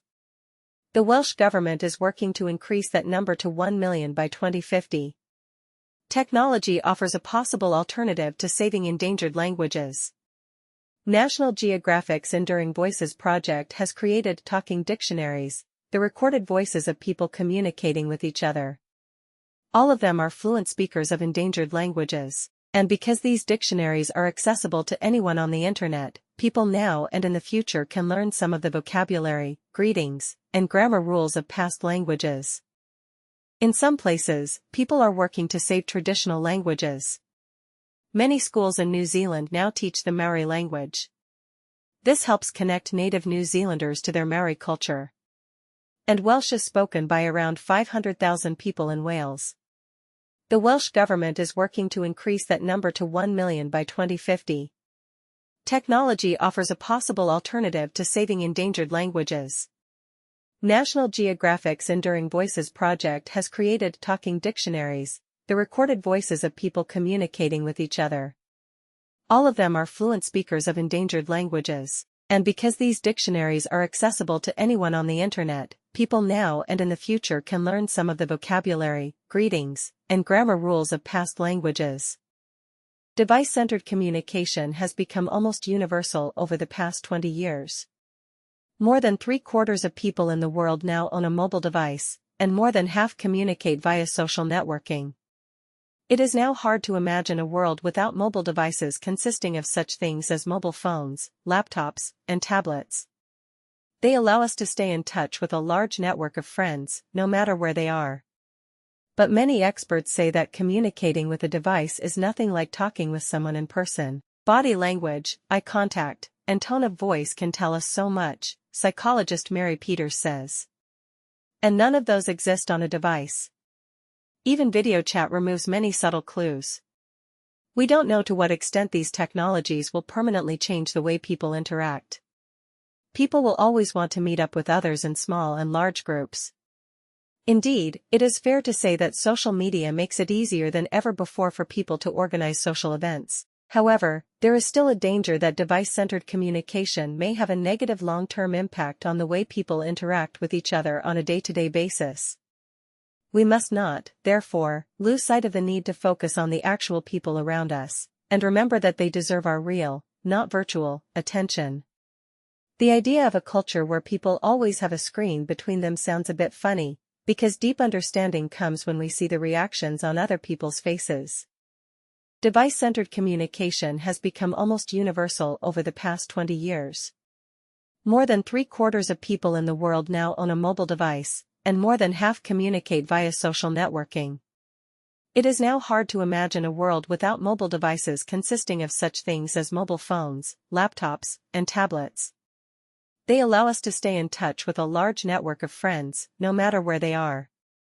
But many experts say that communicating with a device is nothing like talking with someone in person. Body language, eye contact, and tone of voice can tell us so much, psychologist Mary Peters says. And none of those exist on a device. Even video chat removes many subtle clues. We don't know to what extent these technologies will permanently change the way people interact. People will always want to meet up with others in small and large groups. Indeed, it is fair to say that social media makes it easier than ever before for people to organize social events. However, there is still a danger that device-centered communication may have a negative long-term impact on the way people interact with each other on a day-to-day basis. We must not, therefore, lose sight of the need to focus on the actual people around us, and remember that they deserve our real, not virtual, attention. The idea of a culture where people always have a screen between them sounds a bit funny, because deep understanding comes when we see the reactions on other people's faces. Device-centered communication has become almost universal over the past 20 years. More than 3/4 of people in the world now own a mobile device, and more than half communicate via social networking. It is now hard to imagine a world without mobile devices consisting of such things as mobile phones, laptops, and tablets. They allow us to stay in touch with a large network of friends, no matter where they are. But many experts say that communicating with a device is nothing like talking with someone in person. Body language, eye contact, and tone of voice can tell us so much, psychologist Mary Peters says. And none of those exist on a device.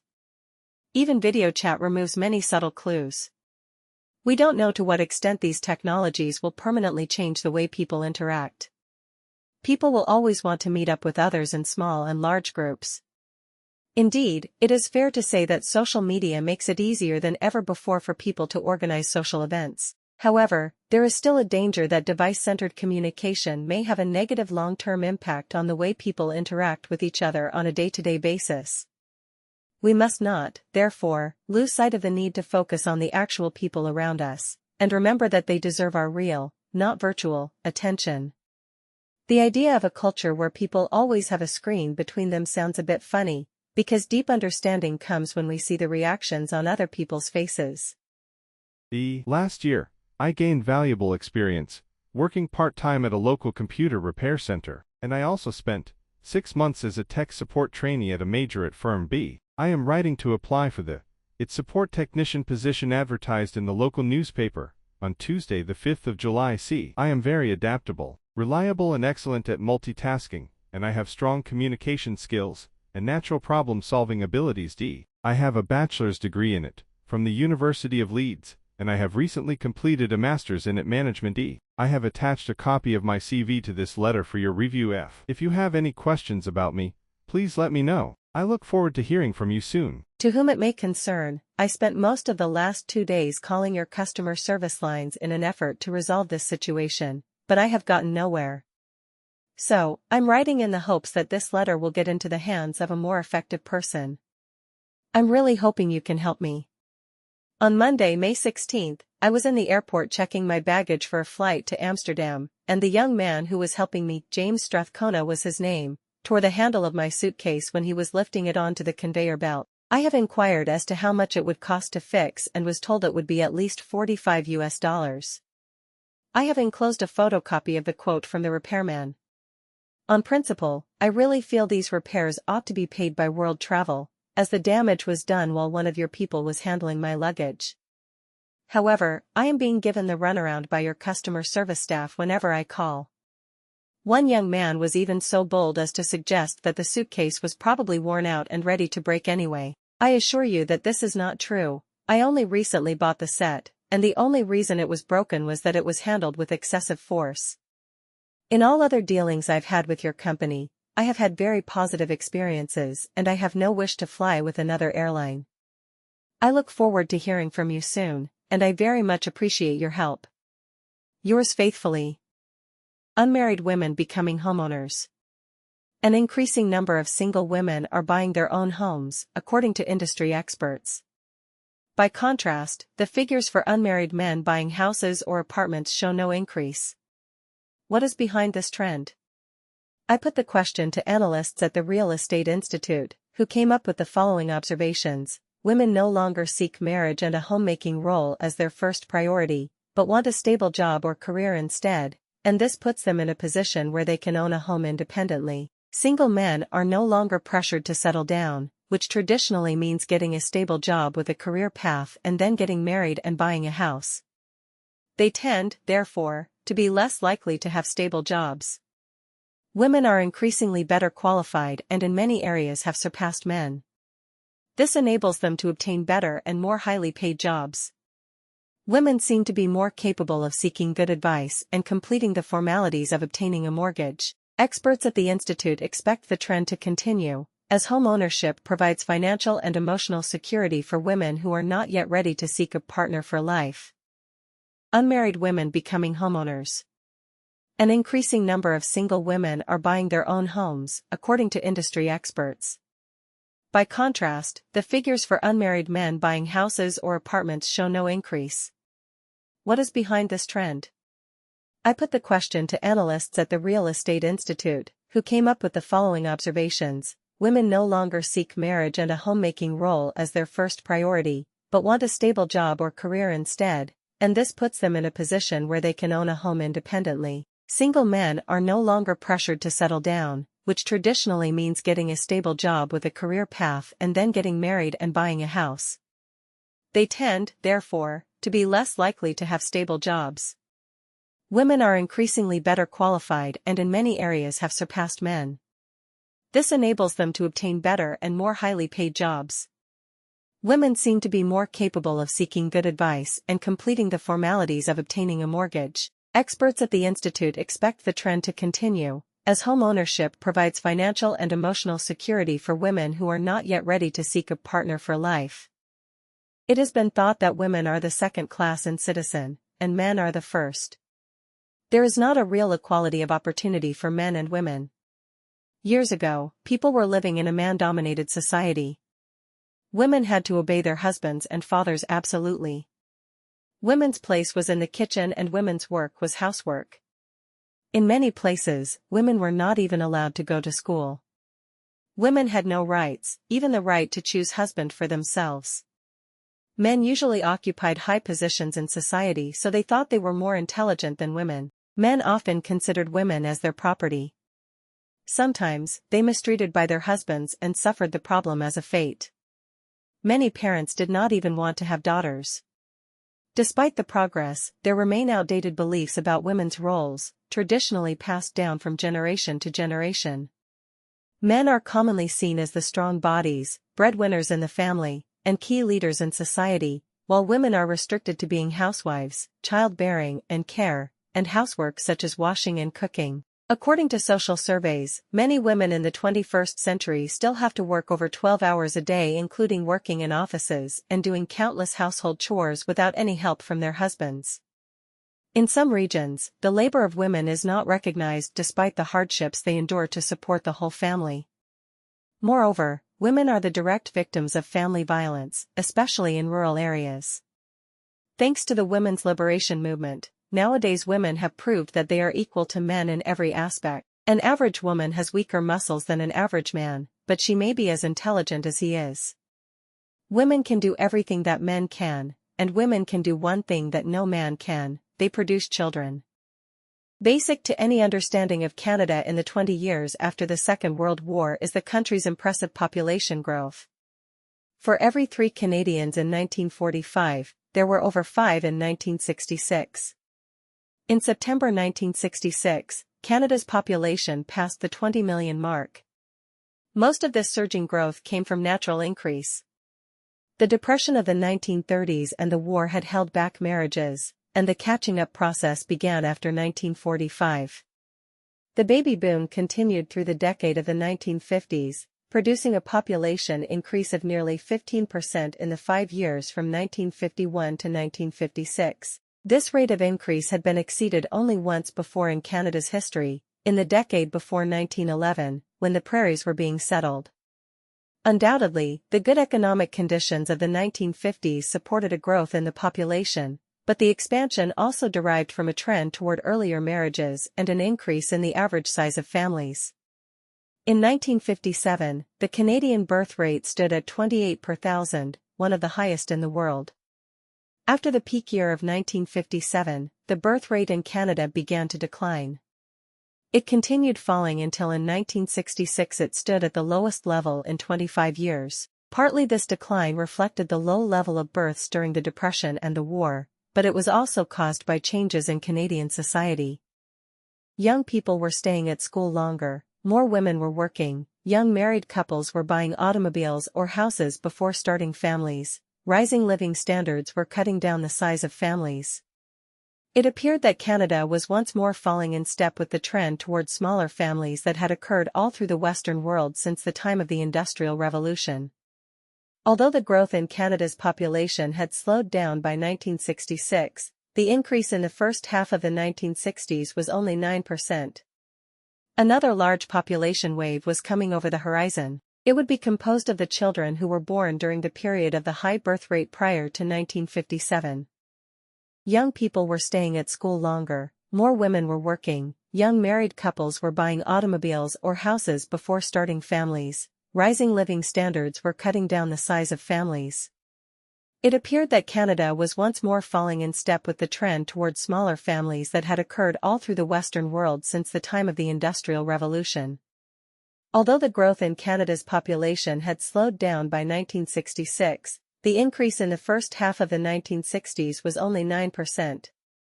Another large population wave was coming over the horizon. It would be composed of the children who were born during the period of the high birth rate prior to 1957. Young people were staying at school longer, more women were working, young married couples were buying automobiles or houses before starting families, rising living standards were cutting down the size of families. It appeared that Canada was once more falling in step with the trend toward smaller families that had occurred all through the Western world since the time of the Industrial Revolution. Although the growth in Canada's population had slowed down by 1966, the increase in the first half of the 1960s was only 9%. Another large population wave was coming over the horizon. It would be composed of the children who were born during the period of the high birth rate prior to 1957. After the interview, follow up with a thank you note. This is a chance for you to restate your interest and how you can benefit the company. Your best bet is to time it so that the note gets there before the hiring decision is made. You should also follow up with a phone call if you do not hear back from the employer within the specified time. It is very difficult to succeed in the music business. 9 out of 10 bands that release a first record fail to produce a second. Surviving in the music industry requires luck and patience, but most of all it requires an intricate knowledge of how a record company functions. The process begins when a representative of a company's artists and repertoire, A&R, department visits bars and nightclubs, scouting for young, talented bands. After the representative identifies a promising band, he or she will work to negotiate a contract with that band. The signing of this recording contract is a slow process. A company will spend a long time investigating the band itself as well as current trends in popular music. During this period, it is important that a band reciprocate with an investigation of its own, learning as much as possible about the record company and making personal connections within the different departments that will handle their recordings. Once a band has signed the contract and has finished recording an album, the publicity and promotions department takes over. This department decides whether or not to mass produce and market the band's album. Most bands fail to make personal contacts in this second department, thus losing their voice in the important final process of producing and marketing their album. This loss of voice often contributes to the band's failure as a recording group. E. Hi Miranda, how are things? B. My parents are very strict and set hard rules. C. I can't wait to hear from you. Write back soon. D. Everything is great at school except I'm having problems with my parents at home. E. I really need some advice. Most of the time we get along really well, and I enjoy spending time with them. F. Hope you are doing well. Scientists have revealed that air pollution may be responsible for a significant reduction in intelligence. Research conducted for the World Health Organization, WHO, in China showed that air pollution resulted in notable falls in students' test scores. The study, in which researchers analyzed verbal and arithmetic tests taken by 20,000 people of all ages, took place within a period of 4 years. The researchers say that their study can be considered as a warning to the rest of the world, especially to those who live in urban areas, adding that the longer people are left exposed from polluted air, the greater the damage to their intelligence will be. According to WHO, over 91% of the world population live in areas with toxic air. One of the researchers warned, there is no shortcut to solve this issue. Therefore, governments really need to take strong measures to reduce air pollution. Ha Long Bay, located in Quang Ninh Province, Vietnam, was recognized as a World Heritage Site by UNESCO in 1994. Over the years, Ha Long Bay has attracted numerous visitors who come to enjoy its breathtaking views and experience other activities. Ha Long Bay is well known for its beautiful scenery. With its thousands of rocks and caves emerging out of the water, Ha Long Bay has won international recognition. As visitors explore this magnificent place, there are always new surprises for them. Cruise tours are very popular in Ha Long Bay. There are different cruise itineraries so tourists can visit many different caves and experience the local culture and life on the water. Thus, a tour may last from several hours to a day, or even a night on board, which gives the visitors a truly superb experience. Ha Long Bay cuisine presents another attraction for tourists. It is famous for its fresh seafood, such as crabs, prawns, and sea clams. A trip to Ha Long Bay is not complete without tasting the authentic local food served in many restaurants in the area. Tourists can also do and see a lot in Ha Long Bay at a reasonable price. They can save money thanks to the availability of low-cost hotels and cruise tours. For those with more abundant travel budget, there are also many options. They can enjoy the comfort and elegance of 5-star hotels and luxury cruise ships. The experiences of each visitor to Ha Long Bay vary. Some may remember waking up to a beautiful sunrise among the rocks, islets, and caves. Others may never forget their cave dinner or the breathtaking view from a mountain top overlooking the bay. However, they will all be left with unforgettable memories of their Ha Long Bay tour. Without music and sport classes, a child's talent in these areas may never be discovered and developed. In fact, classrooms may provide an environment for these children to expose their potential in these fields. Furthermore, even for children with extraordinary talents, their capabilities may not fully grow unless some basic lessons are offered. Children may also learn to be disciplined and hardworking from the atmosphere of a class, because success in these particular areas requires a significant amount of effort in training. In brief, school education may satisfy some of the most critical factors in the early progress of future music and sport figures.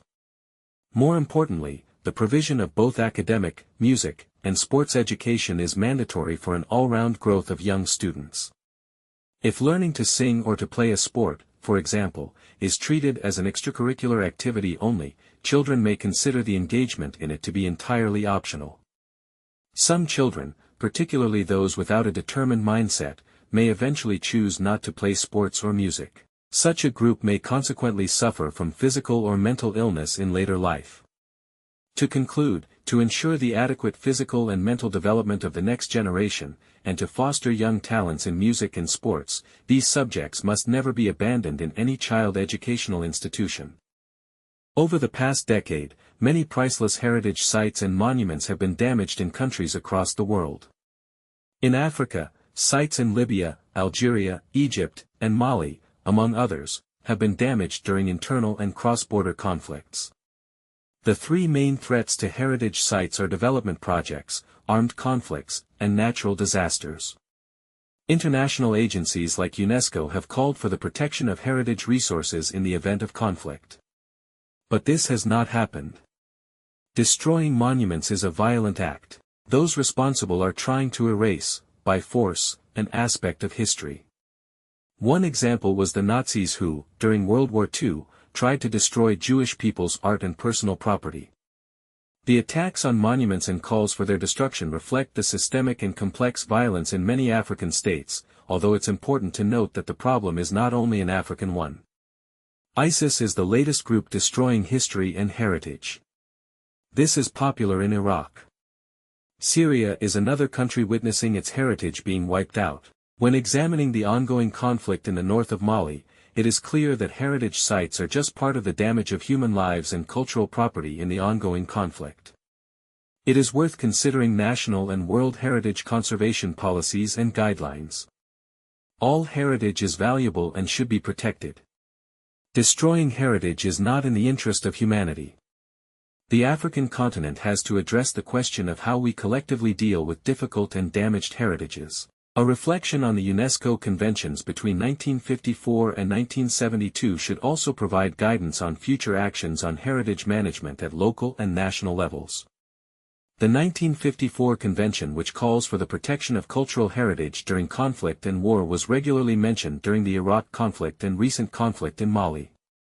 The 1970 and 1972 conventions draw attention to protecting world heritage by state parties. With these tools, countries should have enough guidance to individually and collectively protect heritage resources. Becoming independent is an important milestone in everyone's life. It allows individuals to make their own decisions and learn from their own experiences. This process is essential for maturing into a responsible and self-reliant adult. When people start to manage their own time and resources, they often find that they are more capable than they realized. Taking control of their finances, for instance, can teach young adults valuable lessons about budgeting. By paying bills, saving money, and making financial plans for the future, they develop a sense of independence which is crucial for long-term stability. Additionally, independence is not just about living alone or relying on others.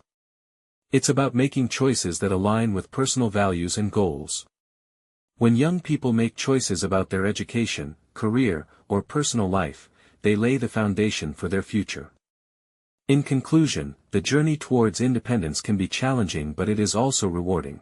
As individuals grow and progress on this path, they discover more about their strengths, passions, and the direction they wish to take in life. Becoming independent is an important milestone in everyone's life. It allows individuals to make their own decisions and learn from their own experiences. This process is essential for maturing into a responsible and self-reliant adult. When people start to manage their own time and resources, they often find that they are more capable than they realized. Taking control of their finances, for instance, can teach young adults valuable lessons about budgeting. By paying bills, saving money, and making financial plans for the future, they develop a sense of independence which is crucial for long-term stability. Additionally, independence is not just about living alone or relying on others. It's about making choices that align with personal values and goals. When young people make choices about their education, career, or personal life, they lay the foundation for their future. In conclusion, the journey towards independence can be challenging, but it is also rewarding. As individuals grow and progress on this path, they discover more about their strengths, passions, and the direction they wish to take in life. The world needs to do more to prepare for the impact of a rapidly aging population, the UN has warned, particularly in developing countries. Within 10 years, the number of people aged over 60 will pass 1 billion, a report by the UN Population Fund said. The demographic shift will present huge challenges to countries' welfare, pension, and healthcare systems.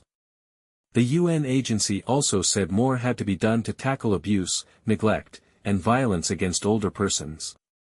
The number of older people worldwide is growing faster than any other age group. The report, Aging in the 21st Century, A Celebration and a Challenge, estimates that 1 in 9 people around the world is older than 60.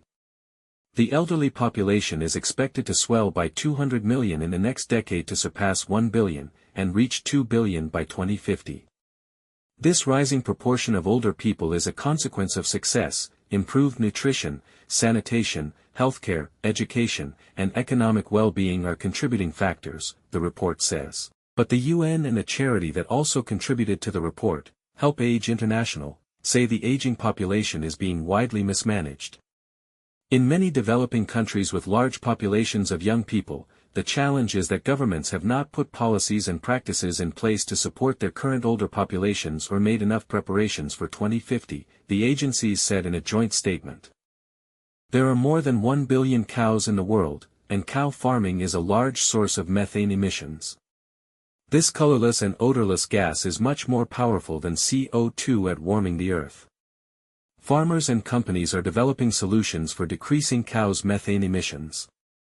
In Canada and Brazil, farmers started adding a special ingredient to their animals' feed to reduce cows' methane production. In New Zealand, scientists are working on a vaccine which can cut methane emissions. Rather than stopping methane emissions, a UK company has designed face masks to catch the gas before it is released. The masks will allow cows to continue their normal diet but will turn methane into CO2 and water. They can fit comfortably on the cow's head and can be adjusted to different head sizes. Sensors on the masks can notice when methane comes out of the cow's mouth and provide the percentage of the gas which can cut methane emissions. This information can also be useful for farmers who can use it to identify the early signs of disease. For example, if a cow eats less, but produces more methane than usual, it may have a health problem. It is predicted that the need for beef and dairy products will go up in the coming years. The company developing the methane-catching masks hopes that farmers will start using their invention, which will slow down global warming. Cultural heritage preservation means keeping traditions and customs of a community against factors that try to change them negatively. Some common examples are restoring historical buildings, passing on an ancient craft, or recording traditional tales. Cultural heritage is crucial for communities. It helps them look back on their history in a way which informs their cultural identity. Cultural heritage preservation encourages as well as utilizes tourism. Heritage tourism is one of the major ways to preserve cultural heritage and reduce poverty in a community. It often boosts the local economy and can become one of its major industries. Many tourists visit cultural sites and partake in cultural activities while traveling to these places. As tourism increases, more jobs for local residents such as museum guides or local restaurant and shop owners are created. Employers can then afford to pay their employees. Furthermore, cultural heritage preservation also reduces poverty and maintains cultural values by passing down artisan crafts to new generations. Another advantage of preserving cultural heritage is that this can help the new generations take pride themselves on their ancestors and country.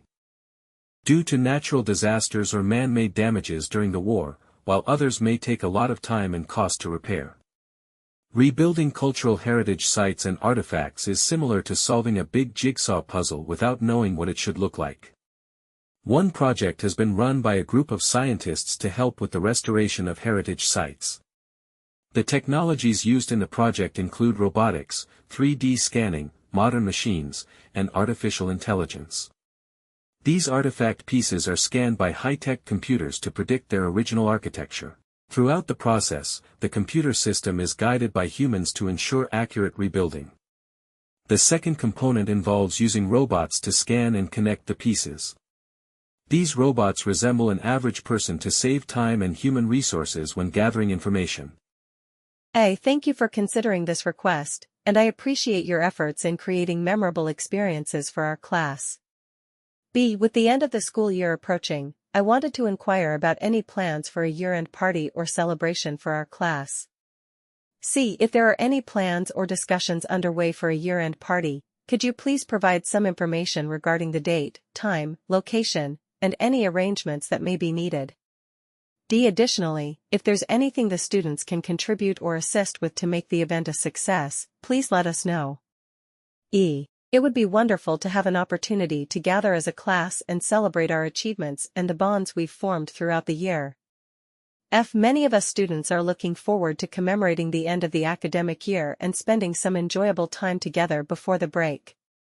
Some of the world's energy may already come from fossil fuels, such as oil, gas, and coal, while others may rely on nuclear power.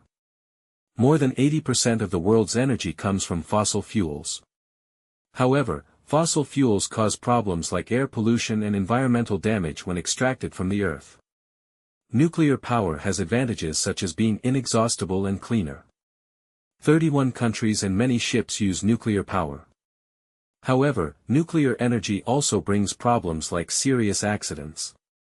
For instance, accidents in Ukraine in 1986 and Japan in 2011 caused severe damage. Many people oppose nuclear energy due to safety concerns. There have been protests against it in countries like the United States, Russia, and Japan. Despite this, more countries are turning to nuclear power as fossil fuels run out. However, this choice might lead to bigger problems in the future. Some children may have already had music classes when they attend school, while others may find music helps them learn other subjects better. Some studies have shown that music training can help you understand your own language better. It could also help you with learning a second one. Moreover, young people who have studied music seem to get higher scores in other subjects like maths. Music also helps you think of new ideas, and believe more in yourself. If you are learning the guitar, for example, it can be exciting when you are able to start composing your own music. One of the biggest benefits, of course, is that listening to music can reduce your stress. Composing music can make you feel the same way. Maybe your musical knowledge will open up a great career path for you in the future. Some people may have already regarded ecotourism as responsible and sustainable travel to natural areas that conserves the environment and improves the well-being of residents, while others may argue that it prioritizes the environment above the needs of local inhabitants. At its core, ecotourism assumes that conservation must pay for itself. Supporters argue it involves residents in accommodating tourists and acting as guides. Communities often work as equal partners with ecotourism organizations. However, some detractors point out ecotourism can prioritize the environment above residents' needs. This obsession, rather than boosting wealth, can damage the ability of the majority to escape poverty. Some people may have already regarded ecotourism as responsible and sustainable travel to natural areas that conserves the environment and improves the well-being of residents, while others may argue that it prioritizes the environment above the needs of local inhabitants. At its core, ecotourism assumes that conservation must pay for itself. Supporters argue it involves residents in accommodating tourists and acting as guides. Communities often work as equal partners with ecotourism organizations. However, some detractors point out ecotourism can prioritize the environment above residents' needs. This obsession, rather than boosting wealth, can damage the ability of the majority to escape poverty. Some places may have already experienced significant environmental changes, like Alaska, where 15% of the land has disappeared since the 1950s, while others may not yet face such drastic effects. The problem in Alaska is melting glaciers. With more than 100,000 glaciers, accounting for 5% of the state's area, most glaciers are retreating or diminishing. This is due to rising global temperatures. For example, since the 1960s, Alaska's average temperature has risen by 3 degrees Celsius. Another problem is thawing permafrost. Much of Alaska's land was permanently frozen, but now the thawing is causing issues such as collapsing roads and utility poles. Coastal residents are forced to relocate as beaches erode. The forests in Alaska are also affected. Melting permafrost allows insects like the spruce bark beetle to reproduce faster, damaging trees more rapidly. If temperatures continue to rise, the forests may not survive by the turn of the century. Scientists believe human activity contributes to rising temperatures. Regardless of the cause, the warming climate is affecting Alaska, potentially foreshadowing the future of the planet. The future role of women can be looked at more optimistically. Nowadays, there seems to be recognition of the vital role women play in society, and more status is given to women. Overall, excellent progress has been made in education. This has played a powerful role for women's self-esteem. It demonstrates women's intellectual abilities to gain expertise in the field of their choice. However, this progress has still to be reflected in the job market. Since a more educated society is good for industry and society as a whole, it is even more urgent for women to gain an acceptable status in their profession. The message is that women have the ability to change their roles and that they will demand to have the means to do it. It is generally accepted by the new generation of young men and women that cooperation and mutual aid are far more productive than the divider camp of men and women. Society is changing, and with it the role of men and women. In many fields, women have come a long way from just their roles as mothers and homemakers. They no longer think that children rearing and home management are their sole duties.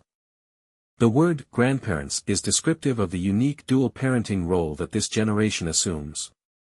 It emphasizes the vital part they play in family life. With a wealth of old-world experience behind them, and with the unique ability to metamorphose from advisors or mediators into listeners or friends, they can offer support and stability in an ever-changing world. Grandparents perform a balancing act between the needs of their adult children and those of their grandchildren. This role is varied. It is imperial at times, muted at others. It goes underground whenever required, but it is solid and absolutely dependable. Grandparents often bridge the gap between parents and children.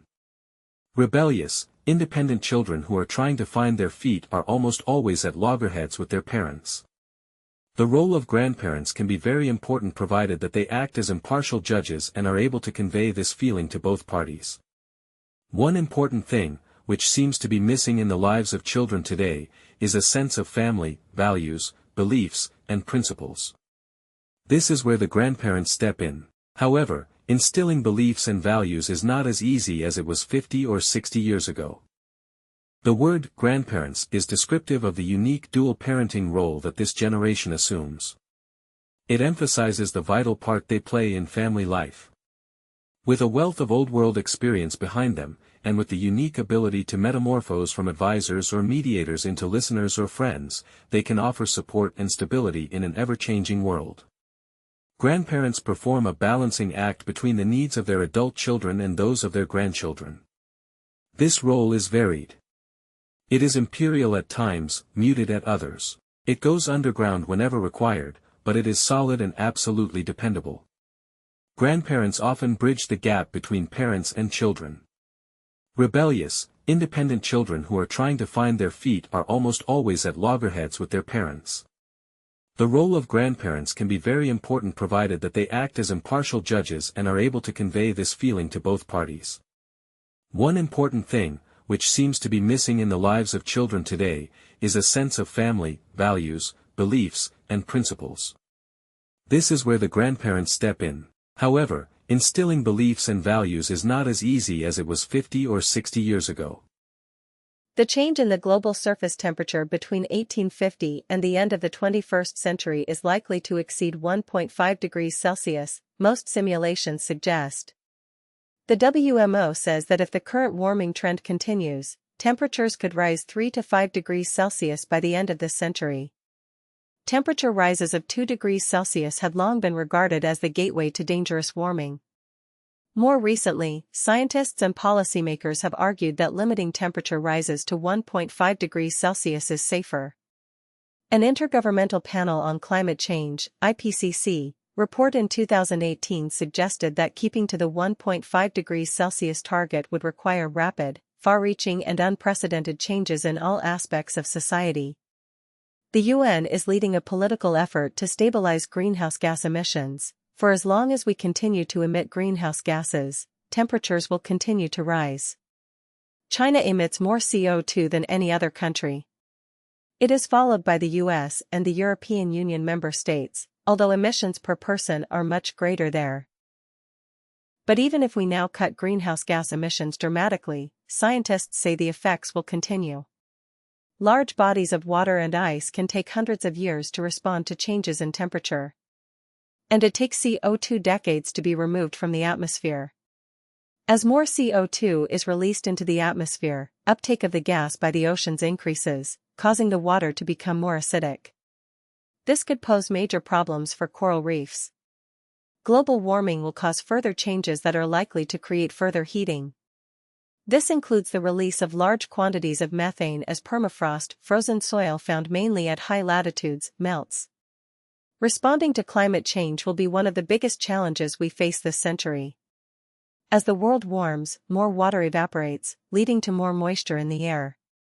This means many areas will experience more intense rainfall and in some places snowfall. But the risk of drought in inland areas during hot summers will increase. More flooding is expected from storms and rising sea levels. But there are likely to be very strong regional variations in these patterns. The environment encompasses the complex interplay of living organisms and their surroundings, encompassing both the natural and built elements of our planet. It is a delicate balance where ecosystems thrive, providing essential services such as clean air, water, and fertile soil that sustain life. The health of the environment is intricately linked to human well-being as it influences climate patterns, biodiversity, and the availability of resources. Unfortunately, human activities, such as industrialization, deforestation, and pollution, have led to widespread environmental degradation. This degradation poses significant threats to biodiversity, accelerates climate change, and jeopardizes the sustainability of our planet. Recognizing the urgency of preserving and restoring the environment, global efforts are underway to promote sustainable practices, conserve natural resources, and mitigate the impacts of human activities. The responsibility lies with individuals, communities, and nations alike to adopt environmentally conscious behaviors and policies to safeguard the health and resilience of our shared home. Thank you for considering this request, and I appreciate your efforts in creating memorable experiences for our class. B. With the end of the school year approaching, I wanted to inquire about any plans for a year-end party or celebration for our class. C. If there are any plans or discussions underway for a year-end party, could you please provide some information regarding the date, time, location, and any arrangements that may be needed? D. Additionally, if there's anything the students can contribute or assist with to make the event a success, please let us know. E. It would be wonderful to have an opportunity to gather as a class and celebrate our achievements and the bonds we've formed throughout the year. F. Many of us students are looking forward to commemorating the end of the academic year and spending some enjoyable time together before the break. Cultural beliefs differ as to whether directness or indirectness is considered positive. In mainstream American culture, the ideal form of communication includes being direct rather than indirect. Ideal here means that the culture values this style, although not everyone speaks directly. There are several expressions in English which emphasize the importance of being direct. Get to the point. Don't beat around the bush. Let's get down to business. These sayings all indicate the importance of dealing directly with issues rather than avoiding them. One way to determine whether a culture favors a direct or indirect style in communication is to find out how the people in that culture express disagreement or how they say no. In Japan, there are at least 15 ways of saying no without actually saying the word. Similarly, in some countries, there are different ways to disagree. For example, it would be considered rude to say directly, "I disagree with you," or "you're wrong." Many Americans believe that honesty is the best policy, and their communication style reflects this. Honesty and directness in communication are strongly related. It is not a surprise, then, to find out that cultural groups misjudge each other based on different beliefs about directness and honesty in communication. The generation gap that was so in evidence during the 60s has resurfaced, but it is not the disruptive force that it was during the Vietnam era, a 2009 study suggests. The Pew Research Center study found that 79% of Americans see major differences between younger and older adults in the way they look at the world. In 1969, a Gallup poll found that a smaller percentage, 74%, perceived major differences. Today, however, although more Americans see generational differences, most do not see them as divisive. That is partly because the areas of difference. The top areas of disagreement between young and old, according to the Pew Research study, are the use of technology and taste in music. Grandparents are likely to have observed these differences in their grandchildren who are tweens, teens, and young adults. If large differences between the generations exist, why don't they spawn conflict? The answer is twofold. First, the two largest areas of difference, technology and music, are less emotionally charged than political issues. The older generation is likely to be proud of the younger generation's prowess in technology rather than to view it as a problem. As for the musical differences, each generation wants its own style of music, and the older generation generally can relate to that desire. Second, in the other areas of difference, the younger generation tends to regard the older generation as superior to their own generation, clearly a difference from the 1960s with its rallying cry of "Don't trust anyone over 30." According to the Pew study, all generations regard older Americans as superior in moral values, work ethic, and respect for others. International Student Volunteers, ISV, is a California-based nonprofit volunteer organization. Since 2002, more than 35,000 students have joined ISV to volunteer and make a difference during their summer break.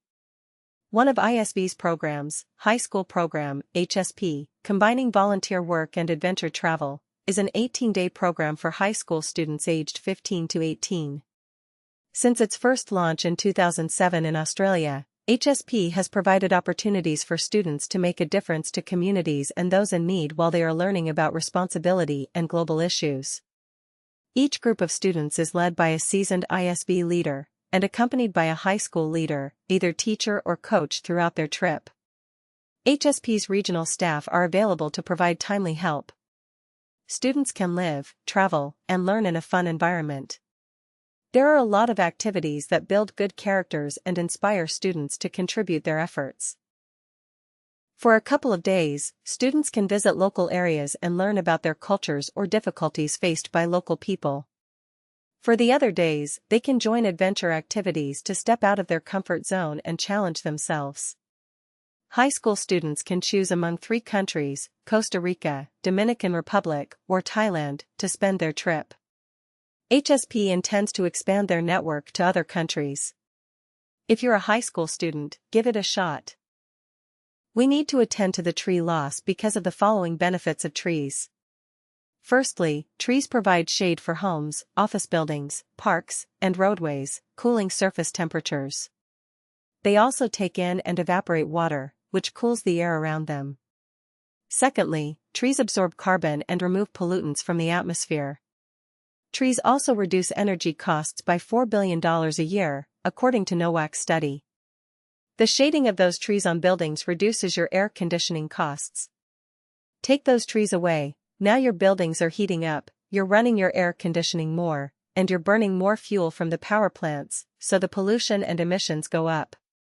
Besides, trees act as water filters, taking in dirty surface water and absorbing nitrogen and phosphorus into the soil. Last but not least, many studies have found connections between exposure to nature and better mental and physical health. Some hospitals have added tree views and plantings for patients as a result of these studies. Doctors are even prescribing walks in nature for children and families due to evidence that nature exposure lowers blood pressure and stress hormones. And studies have associated living near green areas with lower death rates. After inventing dynamite, Swedish-born Alfred Nobel became a very rich man. However, he foresaw its universally destructive powers too late. Nobel preferred not to be remembered as the inventor of dynamite, so in 1895, just 2 weeks before his death, He created a fund to be used for awarding prizes to people who had made worthwhile contributions to humanity.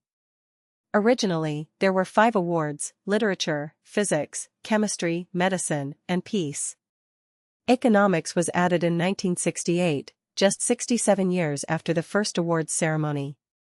Nobel's original legacy of $9 million was invested, and the interest on this sum is used for the awards, which vary from $30,000 to $125,000.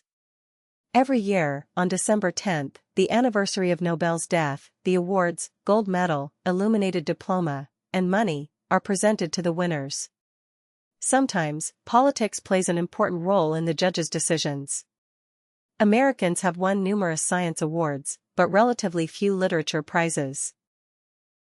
No awards were presented from 1940 to 1942 at the beginning of World War II. Some people have won 2 prizes, but this is rare. Others have shared their prizes. We all experience joy and sorrow in our lives, but have we ever wondered why we need both?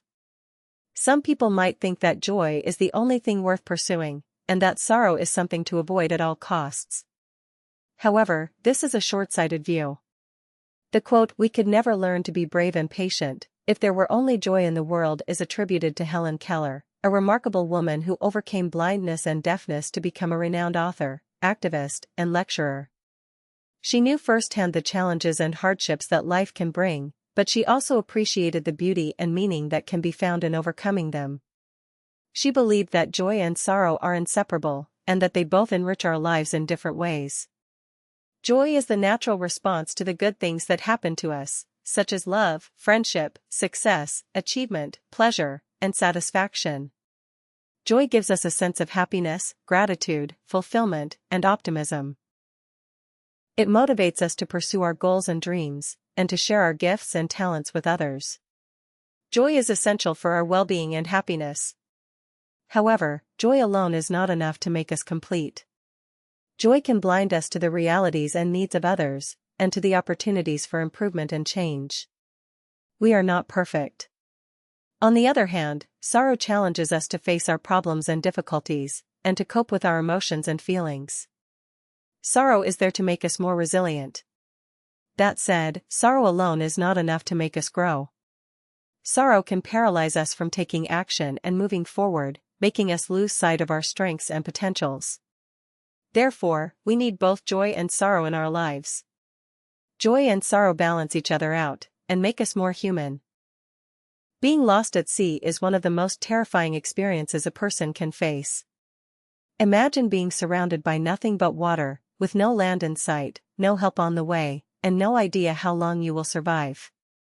You have to deal with hunger, thirst, exposure, fatigue, and the constant threat of sharks, storms, or pirates. You have to cope with the loneliness, the despair, and the fear of never seeing your loved ones again. You have to hope for a miracle, but also prepare for the worst. Some people who have been lost at sea have managed to survive by using their skills, their resources, and their willpower. They have built rafts, caught fish, collected rainwater, and signaled for rescue. They have prayed, meditated, and kept their spirits up. They have found strength in themselves and in their companions. They have lived to tell their stories. But others have not been so lucky.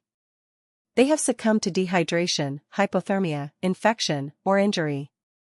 They have gone mad, given up, or drowned. They have vanished without a trace, leaving behind only questions and grief. They have become statistics, or legends. Being lost at sea is a test of human endurance and resilience. It is a challenge that few can overcome, and many cannot imagine.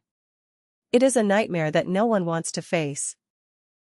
Television enables us to see things in distant places. It is indeed one of the most wonderful things that man has ever invented. Television not only entertains people but also teaches people a variety of important things. Through this wonderful invention, we learn about people and events thousands of miles away. Pictures taken in all parts of the world are also shown on television for entertainment as well as for instruction.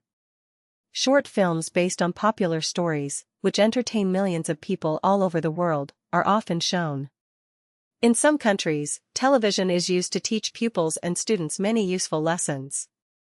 students who cannot go to school because of transport or other problems are taught all their lessons at home through television. As television appeals to the eye instead of the ear, people enjoy watching more than listening to the radio. Listening requires knowledge of many things, but what we see with our eyes explains that itself. For all these reasons, there is no doubt that television will continue to be popular for a long time. Up until recently, the British were not exactly keen on cycling. In fact, only a quarter of the 20 million bicycles in the country were thought to be in regular use. Over the last year, though, the number of cyclists in urban areas, particularly in London, has grown by 83%. This has turned the capital into a cleaner, less noisy city compared to many others in Europe. How was this possible? It is all thanks to the National Cycle Network project, which, in the last few years, has managed to encourage many people to use their bicycles either to travel to work or for fun. Moreover, the provision of bicycle parking in the streets, at railway and underground stations, in schools, and in the workplace has contributed significantly to the rise in the number of cyclists. It is estimated that nearly 75% of the population live within 2 miles of a route, and more cycling trips are made than ever before. Scientists have dreamed for a long time about building a flying train which can float through the air above the tracks. With maglev technology, their dreams are now a reality. Maglev trains have no wheels. Instead, powerful magnets lift them into the air and push them forward, at speeds of up to 500 km per hour. As well as speed, maglev has a number of advantages over other transport systems. The trains are quieter and the journey is smoother because they don't have wheels. They are also greener because they don't use fuel and so create less pollution. Right now, there is only one high-speed maglev train system in the world. It carries passengers from Shanghai city center to the airport. However, work has started on a new, longer maglev track in Japan. Trains will go from Tokyo to Nagoya in 40 minutes. But don't expect to ride on it on your next trip to Japan. It won't open until 2027. Then, in 2045, the line will extend to Osaka. There is one major problem with maglev technology. It is incredibly expensive to build the tracks. Transport planners predict that the Tokyo to Osaka line will cost $91 billion. The high cost means that maglev technology probably won't replace other forms of transport in the near future. However, the technology is still in development, and somebody might find a cheaper and simpler way to build the tracks. And then, who knows?